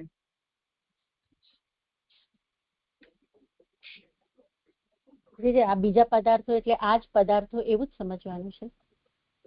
મને થોડું એવું લાગ્યું કે 10મા આશ્રયના સ્કંધમાં જે કહેલું છે એ પદાર્થો લઈ લેવાના એવું, તો છેલ્લે પછી આશ્રય સિદ્ધ થશે એવું હું સમજતી હતી. તો 9 જ લેવાના છે એવું જ સમજ. પ્રણામ જેજે. અહીંયા જે ગુણો કયો છે ને એ સમજાતું નથી જેજે, કે સરખા મુખ્યપણાથી ઘણા ગુણો કહેવા યોગ્ય નથી. તો એને ગુણ, આ લીલાને ગુણ કીધા છે. એવી જ રીતે પાછળ પણ જે શ્લોકાર્થ કર્યા છે તો એમાં પણ ગુણનો સંબંધ જેનો વધારે દૂર હોય તેનો ત્યાગ કરવો. તો ગુણને લઈને શું કહેવા માંગે છે નહીં સમજાતું છે. લક્ષણ ગુણ એટલે તો ગુણો પણ લક્ષણ બધું એક જ છે ને. સરખા મુખ્યપણાથી ઘણા ગુણો કહેવા યોગ્ય નથી.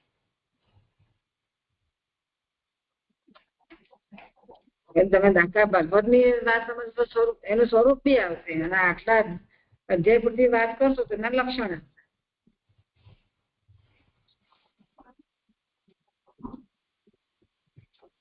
નહીં હજી ખ્યાલ આવતો મને. હું એવું સમજીશું કે નવના લક્ષણ નું એટલે તો પછી હા સર્ગ એ તો લીલા તો સમજાય પણ એ ખ્યાલ નથી આવતો, જોડાઈ નથી શકતો.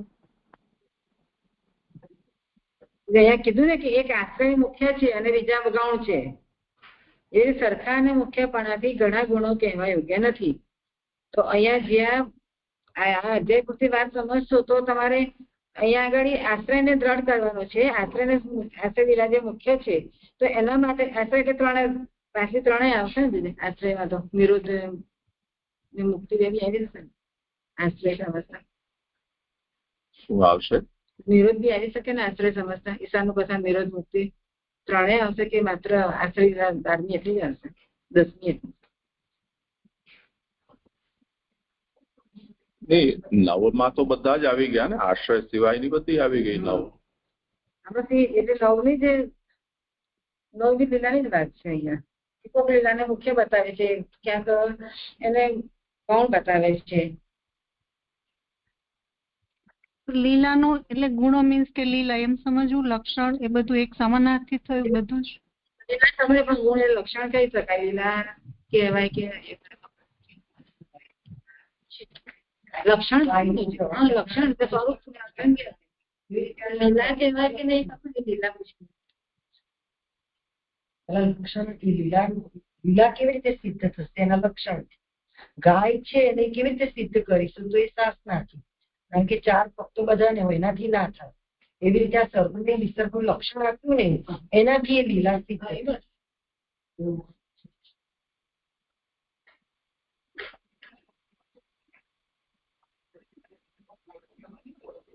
આપ એમાં કોણ છે? હા, હજી ઘણા બધા કંઈક કહેવા માંગે છે. જોઈ લઈએ. હા, જે ધન્યવાદ, પ્રણામ. આમાં જે નીતાનો જે પ્રશ્ન ગુણોનું કહ્યું ને, તો એમાં ઈશ્વરની પ્રેરણાથી ગુણોમાં ક્ષોભ થતા રૂપાંતરો થવાથી જે આકાશ વગેરે 5 મહાભૂત શબ્દો તન્માત્રા ઇન્દ્રિય અહંકાર અને મહત તત્વની ઉત્પત્તિ થાય તેને સ્વર્ગ કહેવાય. તે વિરાટ પુરુષથી ઉત્પન્ન બ્રહ્માજી વડે જે વિભિન્ન જળ ચેતન સૃષ્ટિનું નિર્માણ થાય છે તેનું નામ છે વિસર્ગ. આ જૂનું ભાગવતજી છે ને એમાં આવું લખેલું છે એટલે મેં કીધું. આ સમજાય? લક્ષણ બતાવ્યા સર્ગ કોને કહેવાય વિસર્ગ કોને કહેવાય. પ્રણામ. એટલે અહીંયા આપણે જે પહેલા શ્લોકની આપણે ઉત્થાનિકા હતી ને એમાં શું કહ્યું છે કે એક પદાર્થમાં 10 અલૌકિક લીલા હોવાથી તેમને સ્વરૂપથી અને લક્ષણથી જણાવે છે. જો કે 10 લૌકિક પદાર્થો સિદ્ધ થયેલા છે તે અહીંયા ભાગવતમાં નથી અને અહીંના જે છે એટલે આ પદાર્થો તરીકે ગણેલા છે. એ દરેકે દરેક પદાર્થમાં ભગવાનના 10 ગુણો રહેલા છે એવી રીતનું આપણે સમજીએ તો સર્વસ્થળોએ જો બીજી લાઈનમાં એવું કહ્યું છે ને સર્વસ્થળોએ પદાર્થમાં ભગવદરૂપ 10 ગુણો હોય છે તો એ 10 ગુણો જે કહી રહ્યા છે તો એ લીલા તરીકે જ લેવાના એવું સમજાય છે.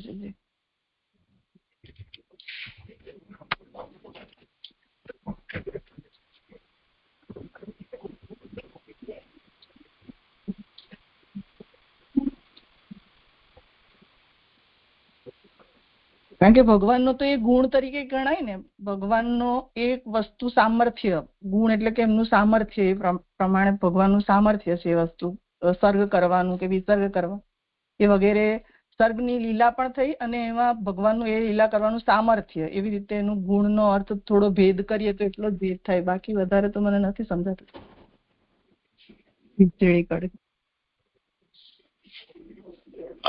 તમારું થઈ ગયું સમાધાન? હા, જે આપ થોડું કોણ નથી હું વાક્ય રચનાને છે ને એકદમ આમ બેસાડી નથી શકાતી અને સમજવા માટે વાક્ય રચનાને છોડી દો. હમણાં ઉત્થાનિકા અને મૂળ શ્લોકમાં જે આજ્ઞા કરી રહ્યા છે એટલું જોઈ લો કે ભાગવતમાં આ 10 વિષયનું નિરૂપણ કેમ કરવામાં આવ્યું છે. એક શાસ્ત્ર હોય તો એનો વિષય પણ એક હોવો જોઈએ. 10 વિષય લઈને શા માટે અહીંયા શાસ્ત્ર ભેદ કરો છો? આ એક મુખ્ય અહીંયા મુદ્દો ઉપસ્થિત કરવામાં આવ્યો છે. તો ન તો સમપ્રધાનતયા બહુની પ્રતિપાદ્યાની ભવંતી એટલે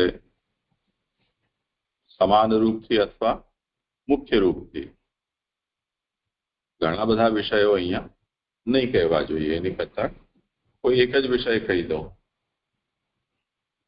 તો એટલા માટે હવે જે વિષયનું નિરૂપણ કરવામાં આવ્યું છે એના પાછળનો ઉદ્દેશ્ય શું છે એટલે દશવિધ લીલાનું નિરૂપણ શા માટે છે. હજી તો અધિકાર લીલા એનો અહીંયા ગૂંચવાડો કોઈ ઉભો કર્યો નથી.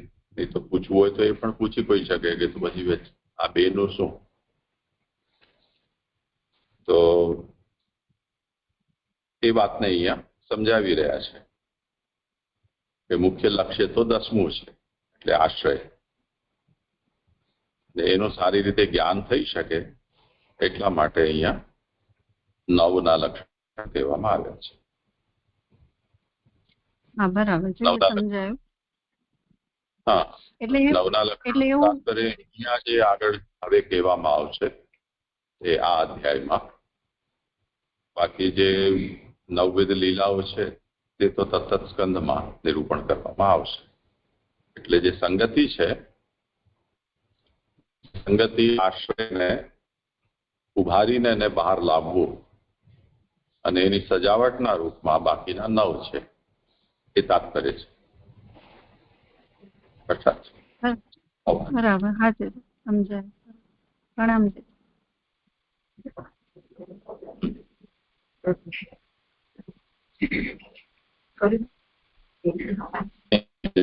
મતપૂડો તો બાકી છે.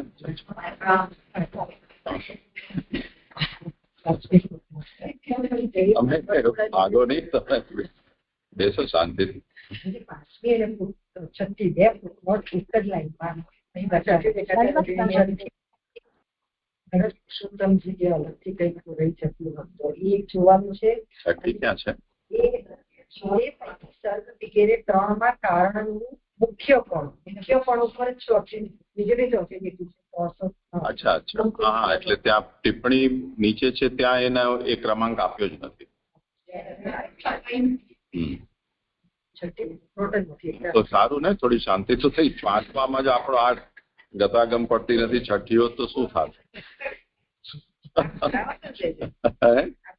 હા, એ તો જયારે થશે ત્યારે કરશું. અત્યારે તો મેં આ 5મું માંથી નવરા નથી, પણ છઠ્ઠીઓ ક્યાંથી લઈ આવે? મુક્ત જીવોનો પ્રલય પ્રવેશ રૂપ છે નથી. 1 મિનિટ, આ તમને આ વિષયમાં કઈ પ્રશ્ન છે કે કોઈ પાછો 7મો પ્રશ્ન છે? નાજી, જે આ અલગ પ્રશ્ન છે નીચેથી ને બીજી લાઈનમાં છે ને, સાધન રૂપ તર્કથી વર્ણન કરે છે, એ નથી સમજાતું. હા, અમારે તો હજી ઉપર 5માં જ અટવાયેલા છે. હજી 6 એ 2 ઉપર છે. તે પૈકી સર્ગ વગેરે 3માં કારણનું મુખ્યપણું તેના ઉપર 6 છે અને મુક્ત જીવોનો પ્રલય એના ઉપર 6 છે. પેલા એનો નિવેડો લાવો. તમે કઈ વિચાર કર્યો હોય એના ઉપર? અચ્છા,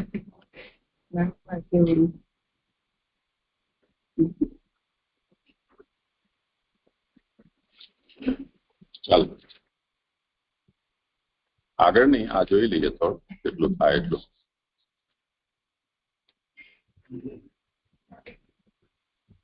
પુરુષોત્તમજીની જે ટિપ્પણી છે ને એ તો બહુ વિસ્તૃત છે. મૂળમાં નાનો ભાઈએ કદાચ એનો સારાંશ લઈને અને જેટલું આવશ્યક છે એટલું એમાં મૂક્યું છે.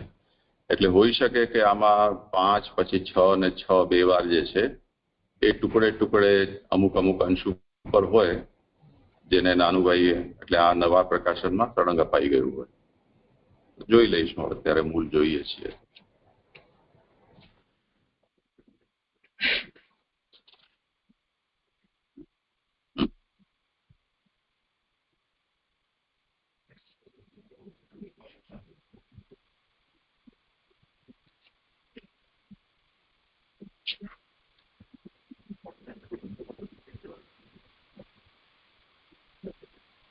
આ જે વિષય ચાલ્યો છે એ શ્રુતેના અર્થેના, આ મૂળમાં જે કહ્યું છે ને એની વ્યાખ્યાનમાં આ વિષય આગળ ચાલ્યો છે. એટલે મહાત્માઓ વેદમાં કહેલ અર્થ પ્રમાણે વર્ણન કરે છે. ત્યાંથી આ વિષય શરૂ થયો છે.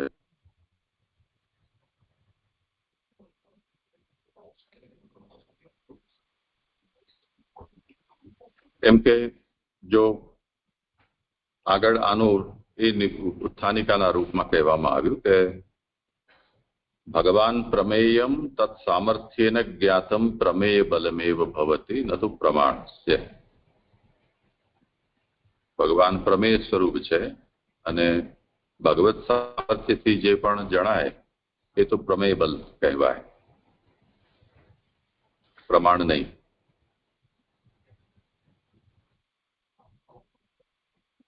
તો જેમ જેને પણ કોઈને પૂછો અને કોઈ એમ જવાબ આપે કે હા મને ભગવાને આમ કીધું છે, તો આ તો બધું વિષય કીધું ન કીધું કોને ખબર.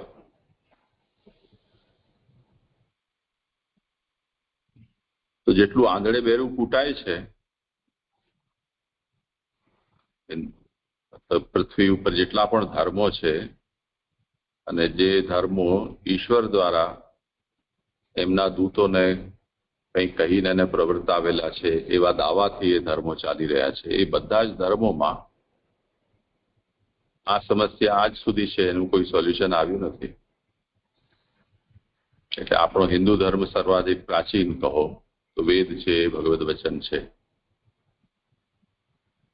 એ વેદવાણીને લઈને જેમ એના વેદનું વિભાજન થયું, શાખા વિભાગ થયા, ઘણી બધી લુપ્ત થઈ ગઈ શાખાઓ. દરેકની શ્રદ્ધા એવી છે કે આ વેદ છે, આ પૌરુષે ભગવદ વાણી છે. અને એમાં પણ ઘણા બધા મતભેદ છે. આવું કહ્યું કે તેવું કહ્યું, આ શબ્દ વાપર્યો કે આ રસ્વ હતો કે દીર્ઘ, આ સ્વર હતો કે ફલાણો સ્વર હતો. કેમ કે જીવંત પરંપરા છે, એને કારણે એ મતભેદ થવા સ્વાભાવિક છે. એ જ વસ્તુ છે એ પાછળના બીજા પણ વિશ્વના ધર્મો છે, એમાં પણ એ જ સમસ્યા ઉભી થઈ છે. ક્રાઇસ્ટને શું કીધું ભગવાને, કે અબ્રાહમને શું કીધું, કે યહોવાને શું કહ્યું, તો એ વિષયમાં પણ એટલી જ આપાધાપી છે. એ જ વાત છે એ મુસલમાનોમાં પણ છે, એ જ વાત બુદ્ધ ધર્મમાં પણ છે. કેમ કે આ બધા પ્રાચીન ધર્મો છે તે વખતે ન તો કોઈ રેકોર્ડિંગની સુવિધા હતી, ન કંઈ લખવાની પદ્ધતિ હતી. જે બોલાયેલું છે એ જેને જેટલું યાદ રહ્યું, જેવું યાદ રહ્યું, જેવું સંભળાયું, એવું બધું તે પરંપરામાં સ્થિર થઈ ગયું. તો આ બધું પ્રમેય મૂલક થયું. એટલે એને કારણે એની વ્યાપક માન્યતા ન થાય. જે પ્રમેય મૂલક હોય કેવલ એની માન્યતા વ્યાપક ન થાય. જેમ મહાપ્રભુજીનું સિદ્ધાંત રહસ્યને લઈને જો આપણે ચાલીએ તો જેની શ્રદ્ધા છે મહાપ્રભુજી સાથે એ કદાચ માને, પણ બીજા શું કામ માને? એટલે સિદ્ધાંત રહસ્યની વાતને ફરીથી ભાગવત વગેરેમાં જે આત્મનિવેદન ભક્તિ કહેલી છે કે અન્યત્ર શાસ્ત્રમાં કહેલી છે એનાથી એને પુષ્ટ કરવું પડે કે જુઓ અહીંયા પણ આમ કીધું છે, ગીતામાં આમ જ કીધું છે, વેદમાં આમ જ કીધું છે. એટલે આ તો પ્રમેયની વાત છે, પણ પ્રમાણથી જ્યાં સુધી પુષ્ટ ન થાય ત્યાં સુધી એને સમર્થન પ્રાપ્ત ન થઈ શકે. તો પ્રમાણ બલ જરૂરી છે. તો હવે જ્યારે જેને જે પ્રમાણ તરીકે સ્વીકાર્ય હોય તે વખતે એ પ્રમાણના આધારે ચાલે. તો અહીંયા કહ્યા છે શ્રુતેના અર્થેના યસ સર્વત્ર વેદાદૌ પદાર્થ શ્રુતઃ સ સર્વોપી ભગવદીય ઇતિ. હવે સિદ્ધાંત સ્થિર થઈ ગયો કે વેદમાં સર્વત્ર જે પદાર્થનું શ્રવણ થાય છે એ બધો પદાર્થ છે એ ભગવદીય પદાર્થ છે. કેમ? કેમ કે સર્વે વેદા યત પદમામનંતી, બધા વેદો જેના પદને પ્રાપ્ત કરે છે એનાથી. અને શતમ શુક્રાણી યત્રેકમ ભવંતી સર્વે હોતારો યત્રેકમ ભવંતી, આ પણ વેદનું વચન છે. તો આ પ્રમાણ બલ થઈ ગયું. એટલે આ જ વિષય છે એને વેદથી કે પ્રમાણથી પુષ્ટ કરવામાં આવ્યું છે. તો સુખદેવજી હવે આ પરીક્ષિતને કહી રહ્યા છે કે દશમસ્ય વિશુદ્ધ્યર્થમ નવાનામિહ લક્ષણમ વર્ણયંતી મહાત્માનઃ શ્રુતેનાર્થેન ચાંજસા. છે મહાત્માઓ, ને મહાત્માઓનો અર્થ મહાન છે આત્મા, જેમની મહાનતા એમની કેવી રીતે થઈ છે? એમના અંતઃકરણમાં ભગવાનના ચરણારવિંદ સ્થાપિત થયા છે. તો પ્રમેય બલ તો છે, પણ નિરૂપણ એ કરી રહ્યા છે વેદમાં કહેલા અર્થ પ્રમાણે. તો એમાં પ્રમાણનું બલ ઉમેરવા માટે આ રીતે નિરૂપણ કરી રહ્યા છે.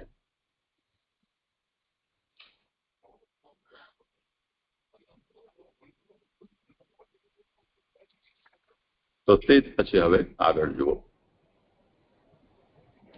अनुग्राहक प्रमाण प्रमेयानाम एक पर्यवसान विधानात् यत्र त्रयोपि एते पर्यवस्यन्ति सा आश्रयः।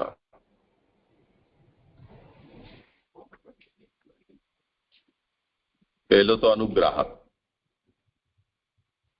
बीजो प्रमाण અને ત્રીજો પ્રમેય. આ ત્રણેયનો જેમાં પર્યવસાન થાય તેને આશ્રય સમજવું.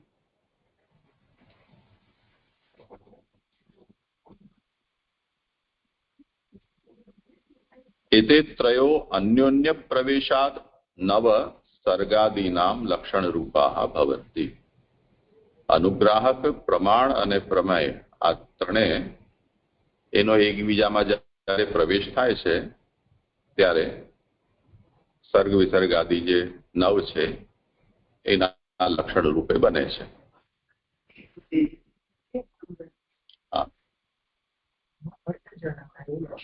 અર્થ જણાવનાર પ્રમાણ અને પ્રમેય.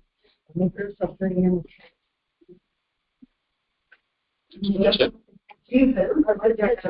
પ્રમાણ અને પ્રમેય અર્થ જણાવનાર એક અનુગ્રહ પુસ્તક છે. અર્થ જણાવનાર પર અનુગ્રાહક છે અને ત્યાં પ્રમાણ છે. હા, એટલે એ એક આઈટમ, ત્રણ માની એક આઈટમ છે. એક આશ્રય થાય છે એટલે અનુગ્રાહક, પ્રમાણ અને પ્રમેય પર્યવસાન થતા હોવાથી એવું કંઈક આપણે કહ્યું કે આશ્રય થાય છે. એક વચન આપણે अनुग्राहक प्रमाण प्रमेयानाम एक पर्यवसान विधानात्. એકમાં પરિણમાય છે તેવું વિધાન હોવાથી,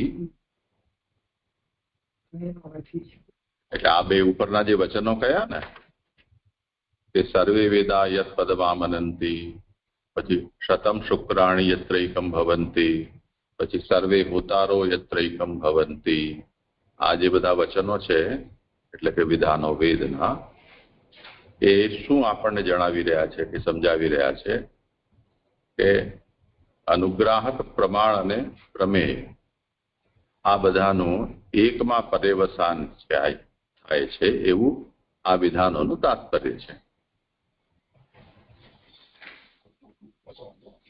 તો અસ્યાહ શ્રુતેઃ તાત્પર્યમ આહુ. આ ત્રણેય જે શ્રુતિ વચન આપ્યા, 3 કે 2, એનું તાત્પર્ય આ છે.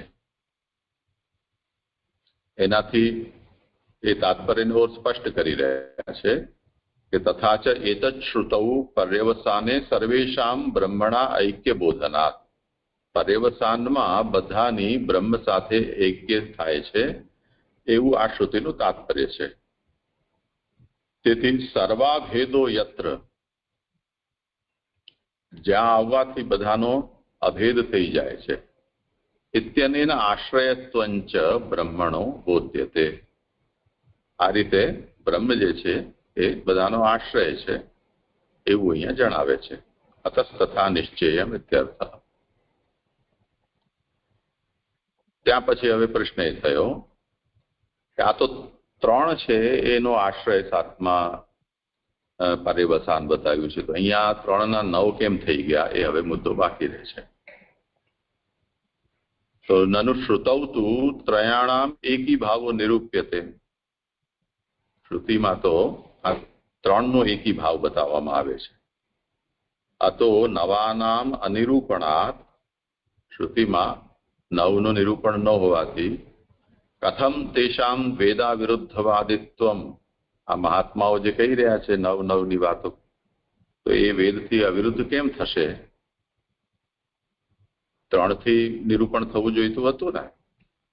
તો એવી આકાંક્ષા થાય તો કે છે કે એતે ત્રયો અન્યોન્ય પ્રવેશાત નવ સર્ગાદીનામ લક્ષણ રૂપા ભવંતિ. એટલે આ 3 ગુણો, એટલે અનુગ્રાહક, પ્રમાણ અને પ્રમેય, આ 3 ગુણો એકબીજામાં પ્રવેશ થવાથી 9 તથા એતેપી ઇતિ ત્રયાણામ નવસુ પ્રવેશેન એકાર્થ્યા દશમસ્ય ચ ઉક્તત્વાत् વેદાવિરુદ્ધવાદિત્વમ એટલે અન્યોન્ય પ્રવેશથી આમનો નવવિધતા થઈ જાય છે અને તે કારણે એ વેદથી અવિરુદ્ધ પણ છે એમનું કથન એ પણ સિદ્ધ થઈ જાય છે. એનો હવે આગળ ઓર વિચાર કરી રહ્યા છે કે તત્ર સર્ગાદિષુ પ્રમેયમ લક્ષણમ કારણ પ્રાધાન્ય.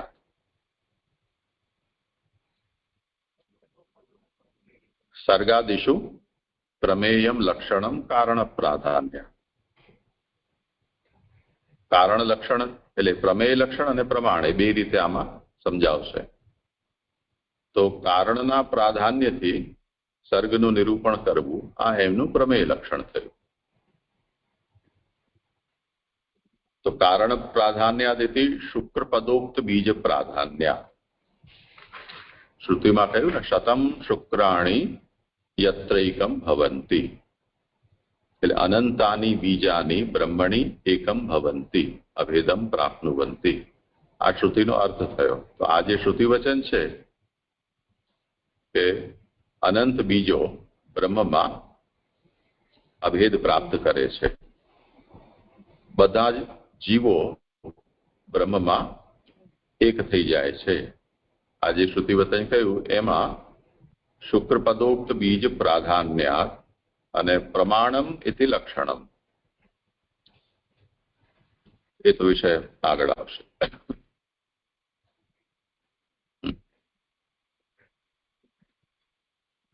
પ્રણામ જીજે. તો અહીંયા જે બ્રહ્મતેજ લખ્યું છે તે અનુગ્રહના અર્થમાં લેવાનું છે. આપે જે કહ્યું ને તો વાક્યમાં અહીંયા ત્યાંથી પણ વાત કરી કે અહીંયા અર્થ જણાવનાર પ્રમાણ અને પ્રમેય એકમાં પરિણમતા હોવાનું કહેલું છે.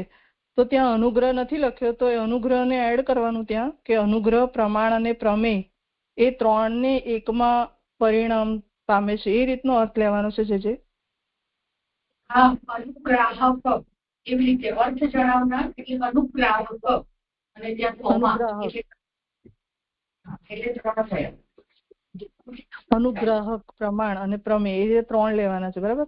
તો અહીંયા છે ને પછી આગળ જે એમાં એમ કહ્યું ને કે આ ત્રણનો અર્થ એવી રીતે કર્યો છે કે મુખ્ય સર્ગ વિસર્ગને સ્થાનમાં પ્રમેય, પછી પુષ્ટિ ઉત્તિને મન્વંતરમાં પ્રમાણ અને ઈશાનું કથા નિરોધ અને મુક્તિમાં બ્રહ્મતેજ લક્ષણ છે. તો આ બ્રહ્મતેજ થી આપણે અનુગ્રહ સમજવાનું એમ પુષ્ટિથી છે. એ તો હજી વિષય આપણે કરશું ત્યારે જોઈશું. હા છે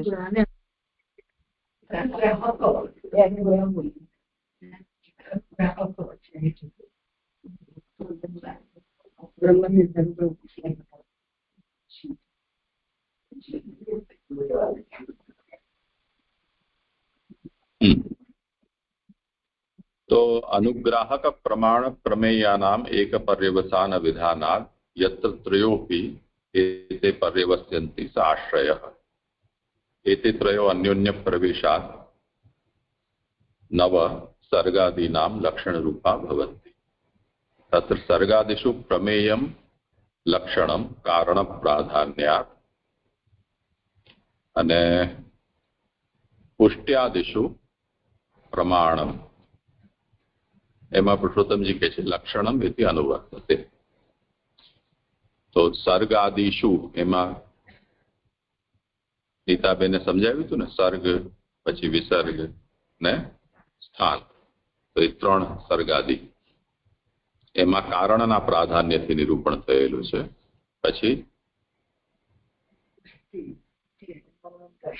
પુષ્ટિ ઉતિ અને મન્વંતર. પુષ્ટ્યાદિષુ પ્રમાણમ લક્ષણમ ત્યાં પ્રમાણ લક્ષણનું નિરૂપણ છે.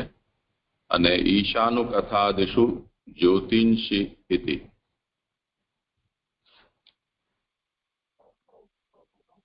એટલે જે ઈશાનું કથા નિરોધ અને મુક્તિ આશય ને હા મુક્તિ એને અહીંયા સમજવાનું છે. અર્થાત એતે ઉત્પત્તિ સ્થિતિ પ્રલયાત્મનો ભવંતી. એતે એટલે આ ત્રણ. તો સર્ગાદી ઉત્પત્તિ થઈ, પુષ્ટ્યાદિ સ્થિતિ થઈ અને ઈશાનું કથાદી જે છે પ્રલયાત્મક થયા. તે પછી ઉત્પત્તિર્હિ કારણતઃ કાર્યતઃ આધારતશ્ચ.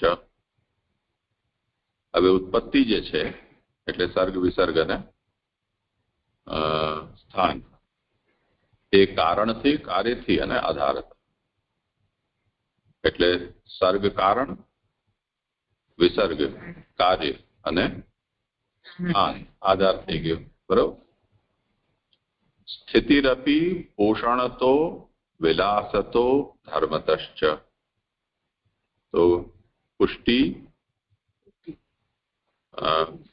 ભૂતિ અને મન્વંતર એ અનુક્રમે પોષણ, વિલાસ અને ધર્મ.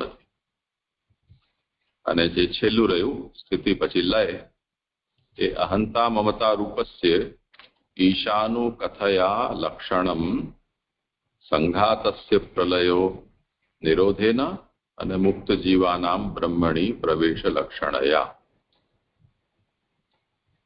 તો જે બાકીની જે બચી તે પ્રલય જે છે એ અહંતા મમતા રૂપ ઈશાનું કથયા લક્ષણ. એ શું કહી રહ્યા છે આમાં? તમારે વાંચો. અહંતા મમતા રૂપનો પ્રલય પણ ઈશાનું કથાનું લક્ષણ છે. સંઘાતનો પ્રલય નિરોધથી થાય છે. મુક્ત જીવોનો પ્રલય બ્રહ્મમાં પ્રવેશ રૂપ જેનાથી થાય છે. તેથી વેદમાં કહેલા જ અર્થ પ્રમાણે અને ચ અને શબ્દ હોવાથી તેના સાધનરૂપ તર્કથી વર્ણન કરે છે એવો અર્થ છે. અને તે પણ અહીં જતા સંપૂર્ણ રીતે વિરુદ્ધ કરતાથી નહીં. આ તો હવે મૂળ છે એ આપણો મોટે ભાગે સ્પષ્ટ થઈ ગયું છે. હવે પ્રશ્ન રહે છે, ચંચેડું છે આ મતપૂર્ણ. ખાલી બ્રહ્મતેજ નું સમજાવો ને. આપણે તેમાં જ્યોતિ નું કંઈક વાંચ્યું, તે બ્રહ્મતેજ જે લખ્યું છે તે.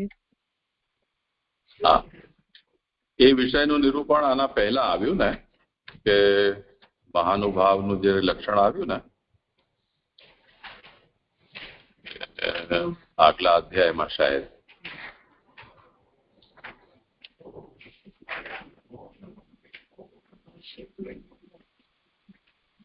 હા, અમિત તેજસ. નારદ પ્રાહ મુનયે સરસ્વત્યાઃ તટે નૃપ ધ્યાયતે પરમં બ્રહ્મ વ્યાસાય અમિત તેજસે. એમાં જે અમિત તેજસ નું નિરૂપણ આવ્યું ત્યાં આ વાત બતાવવામાં આવી કે અમિત તેજસ છે એ ભગવત સ્વરૂપમ જ્ઞાતુમ શક્ત. ભગવત સ્વરૂપને જાણવાનું સામર્થ્ય, શક્તિ એમાં બતાવવામાં આવેલી છે. અલૌકિકમ હિ તેજો બ્રહ્મ જ્ઞાને પ્રયોજકમ ભવતી. અલૌકિક તેજ છે એ બ્રહ્મ જ્ઞાનમાં પ્રયોજક હોય છે. બ્રહ્મ જ્ઞાન સાધ્યમ હિ તત્.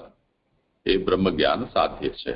તો કેમ કે વ્યાસ છે મુનિ હોવાને કારણે એ સ્વસ્વરૂપને ભગવત્વેને એનું ધ્યાન નિરંતર કરતા રહે છે.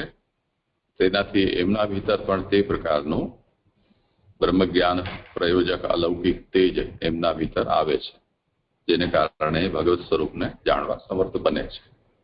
એ વાતને અહીંયા મહાપ્રભુજીએ નિરૂપણ કર્યું છે. અરે પુરુષોત્તમજી, ઈશાનું કથાદેશુ જ્યોતિષી ઇતિ.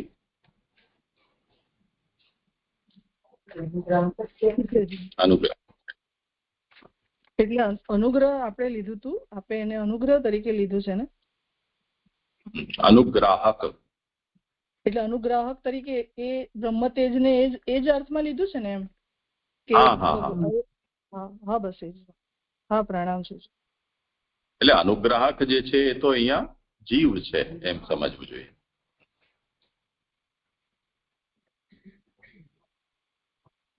હા જી જી.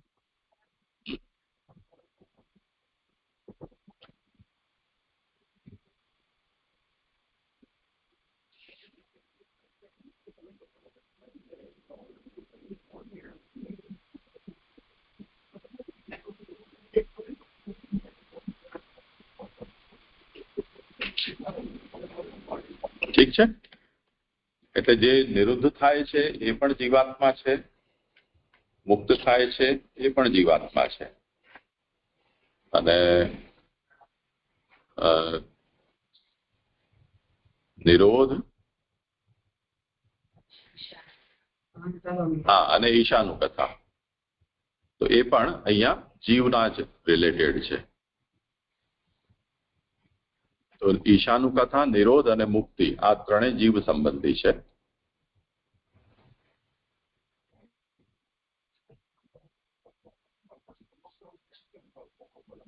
હવે પુરુષોત્તમજીનું થોડું જોઈ લઈએ.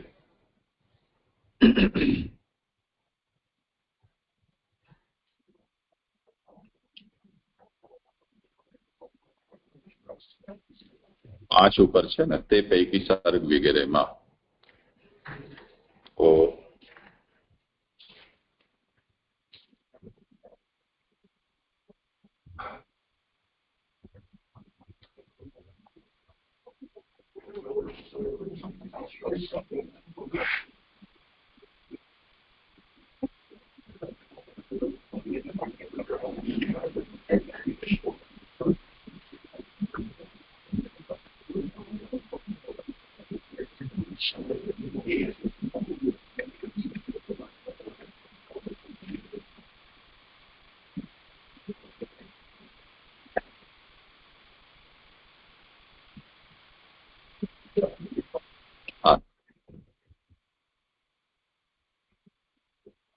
જુઓ, એટલે પુરુષોત્તમજીએ ત્રણ શ્રુતિ વચન જે ઉપર ટાંક્યા છે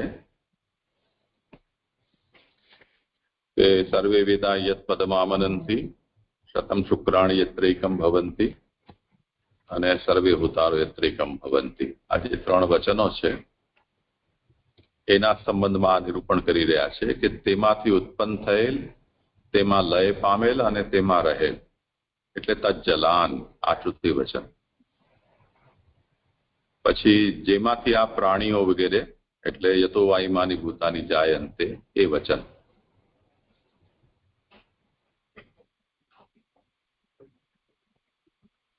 હજી એક ત્રીજું વચન બ્રહ્મસૂત્રનું જન્માદ્યસ્ય યત એ પણ કહેલું છે. તો આ જે ત્રણ વચનો છે એમાં એ વાક્ય પ્રમાણે પ્રપંચની ઉત્પત્તિ, સ્થિતિ અને લય એનું ઉપાદાન કારણ, કર્તા વગેરે ભગવાન છે એવું આ શ્રુતિ વચનોથી સિદ્ધ થયું.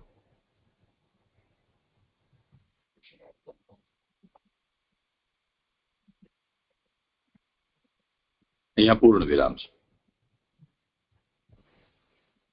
આ દ્વિતીય સ્કંધમાં વિરામ ચિહ્નોની થોડી અવ્યવસ્થા વધારે છે. એને કારણે થોડી અસુવિધા થઈ જાય છે, એટલે બીજા સંસ્કરણમાં એને સુધારવું પડશે.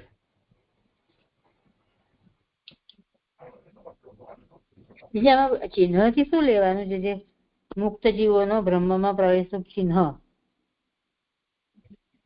ક્યાં છે આ વિષય? 368 પાન નંબર પર છેલ્લેથી ચોથી લીટી છે. તો અત્યારે તો આપણે આ 5મી ફૂટનોટ લઈ રહ્યા છીએ, એટલે એ બધા પ્રશ્નો આ પૂરું થાય ને એના પછી રાખો.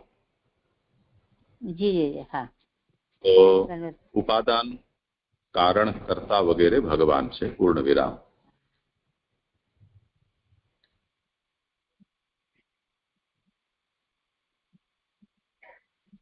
હવે સર્વત્ર મહાભૂત વગેરે કારણોમાંથી ઉત્પત્તિ,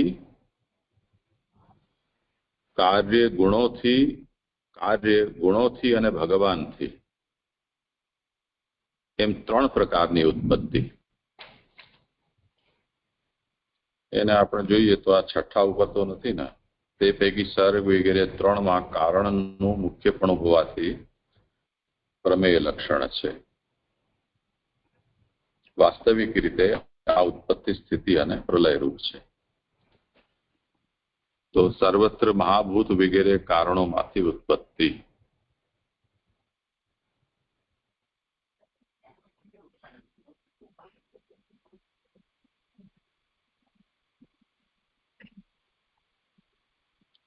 तथा उत्पत्ति इत्यादि कारण तो मत्पिंडादि सकाशाद उत्पत्ति कारण समय रूपात कार्य तो उत्पत्ति सत्ता समय रूप आधारो मूल कारण मृदाति तस्माद उत्पत्ति अभिव्यक्तिरूपा एवं सर्वत्र प्रकृतेः भूतादिभ्यः कारणेभ्यः कार्येभ्यो गुणेभ्यो भगवतश्चेति तत्प्रेता उत्पत्तिः।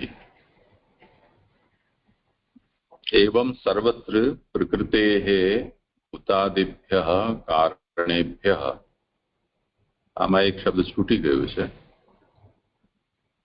આ બહુ અઘરો વિષય છે. આ મને એમ લાગે છે કે આપણે નહીં કરી શકીએ, કેમ કે આના પહેલાની જે પંક્તિ આપ્યા પછી 6-7 પંક્તિ છોડીને પુરુષોત્તમજીની પંક્તિ છે અને એના ઉપર આ નંબરિંગ જોઈએ તે રીતે થયું નથી.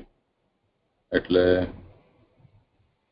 બધા પાસે હાથમાં મૂળ સુબોધનીજી અને મૂળ પ્રકાશ હોય ને તો જ આ ગૂંચવડો છે પેલાશે.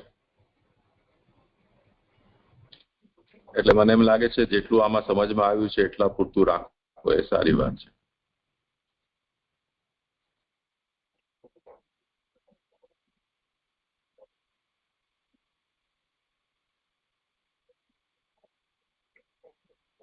એટલે કારણ અહીંયા ઉત્પત્તિના 3 પ્રકાર જે બતાવ્યા છે, કારણથી, કાર્યથી અને આધાર મૂળ કારણથી. તો એમાં એમ જણાવી રહ્યા છે કે જે એવં સર્વત્ર પ્રકૃતેઃ ભૂતાદિભ્યઃ કારણમ, એટલે જે પ્રાકૃત પદાર્થો છે એની ઉત્પત્તિ મહાભૂતોથી થાય છે. એક કારણથી ઉત્પત્તિ બતાવી. પછી કાર્યભ્યો ગુણેભ્યો, પ્રકૃતિના જે ગુણો છે એ અહીંયા કાર્ય થયા, તો ગુણોથી ઉત્પત્તિ થઈ. અને ભગવતશ્ચ, ભગવાન બધાનો આધાર છે, તો ભગવાનથી પણ ઉત્પત્તિ. એમ તત્રેધા ઉત્પત્તિ. એમાં ભગવતઃ ઉત્પત્તિ લક્ષ્યત્વાत् ઉત્પત્તિ લક્ષણત્વમ અયુક્તમ ઇતિ ન શંક્યમ. કાર્પાસન્યાયેન व्यापाराविष्टस्य लक्षणतया व्यापार शून्यस्य लक्ष्यतया च अवस्था भेदेन एकस्वैव उभयरूपताया विरुद्धत्वादिति। एवं च गुणसंबंध विचारे इतः लीलाः राजस्तामस राजस राजस राजस सात्विक्य प्रतिभान्ति। स्थितौ प्रमाणस्य कथं प्राधान्यं येन तस्य स्थितिलक्षणता इत्याकांक्षायाम् आहुः स्थितिः इति। અને અઘરું વિષય છે.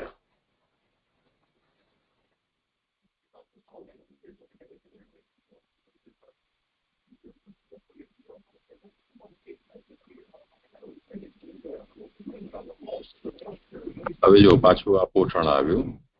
પોષણમ નામ અનુગ્રહો વર્ણાખ્ય. વર્ણ એ અનુગ્રહ છે ભગવાનનો. સચ સ્વીકાર રૂપત્વાત, ભગવાન દ્વારા થતો જે સ્વીકાર છે તદરૂપે વર્ણ છે. ઈક્ષણત્વાચ, અને ભગવાન દ્વારા કરેલું જે ઈક્ષણ છે તે પણ છે. એ વેદોક્ત જ્ઞાનાત્મકો ભવતી, એટલે ભગવત યમેવૈશ્વરણું તે ન લભ્ય અને તદ્દૈક્ષત ભવિષ્યામ પ્રજાય વગેરે. તસ્ય સ્થિતિ હેતુત્વમ પ્રાધાન્યમ ભગવદ લક્ષણત્વં ચ. એ જે અનુગ્રહ છે એ કેવો છે? એ સ્થિતિરૂપ છે.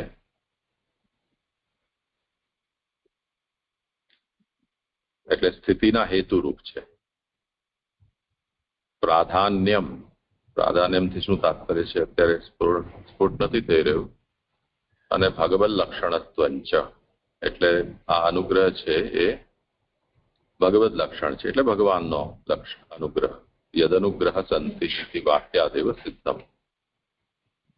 અતો हेतोः कार्यलक्षणत्वं च अत्यभ्रस्य वृष्टिलक्षणत्ववद् वृष्टेः सुभिक्षलक्षणत्ववद् उपपन्नम. એટલે દુષ્કાળ પડેલો હોય અને એમાં બહુ સુંદર વૃષ્ટિ થવા લાગી જાય, જેમ અત્યારે થઈ રહી છે, એવી રીતે આ અનુગ્રહ છે એ વૃષ્ટિ લક્ષણ છે.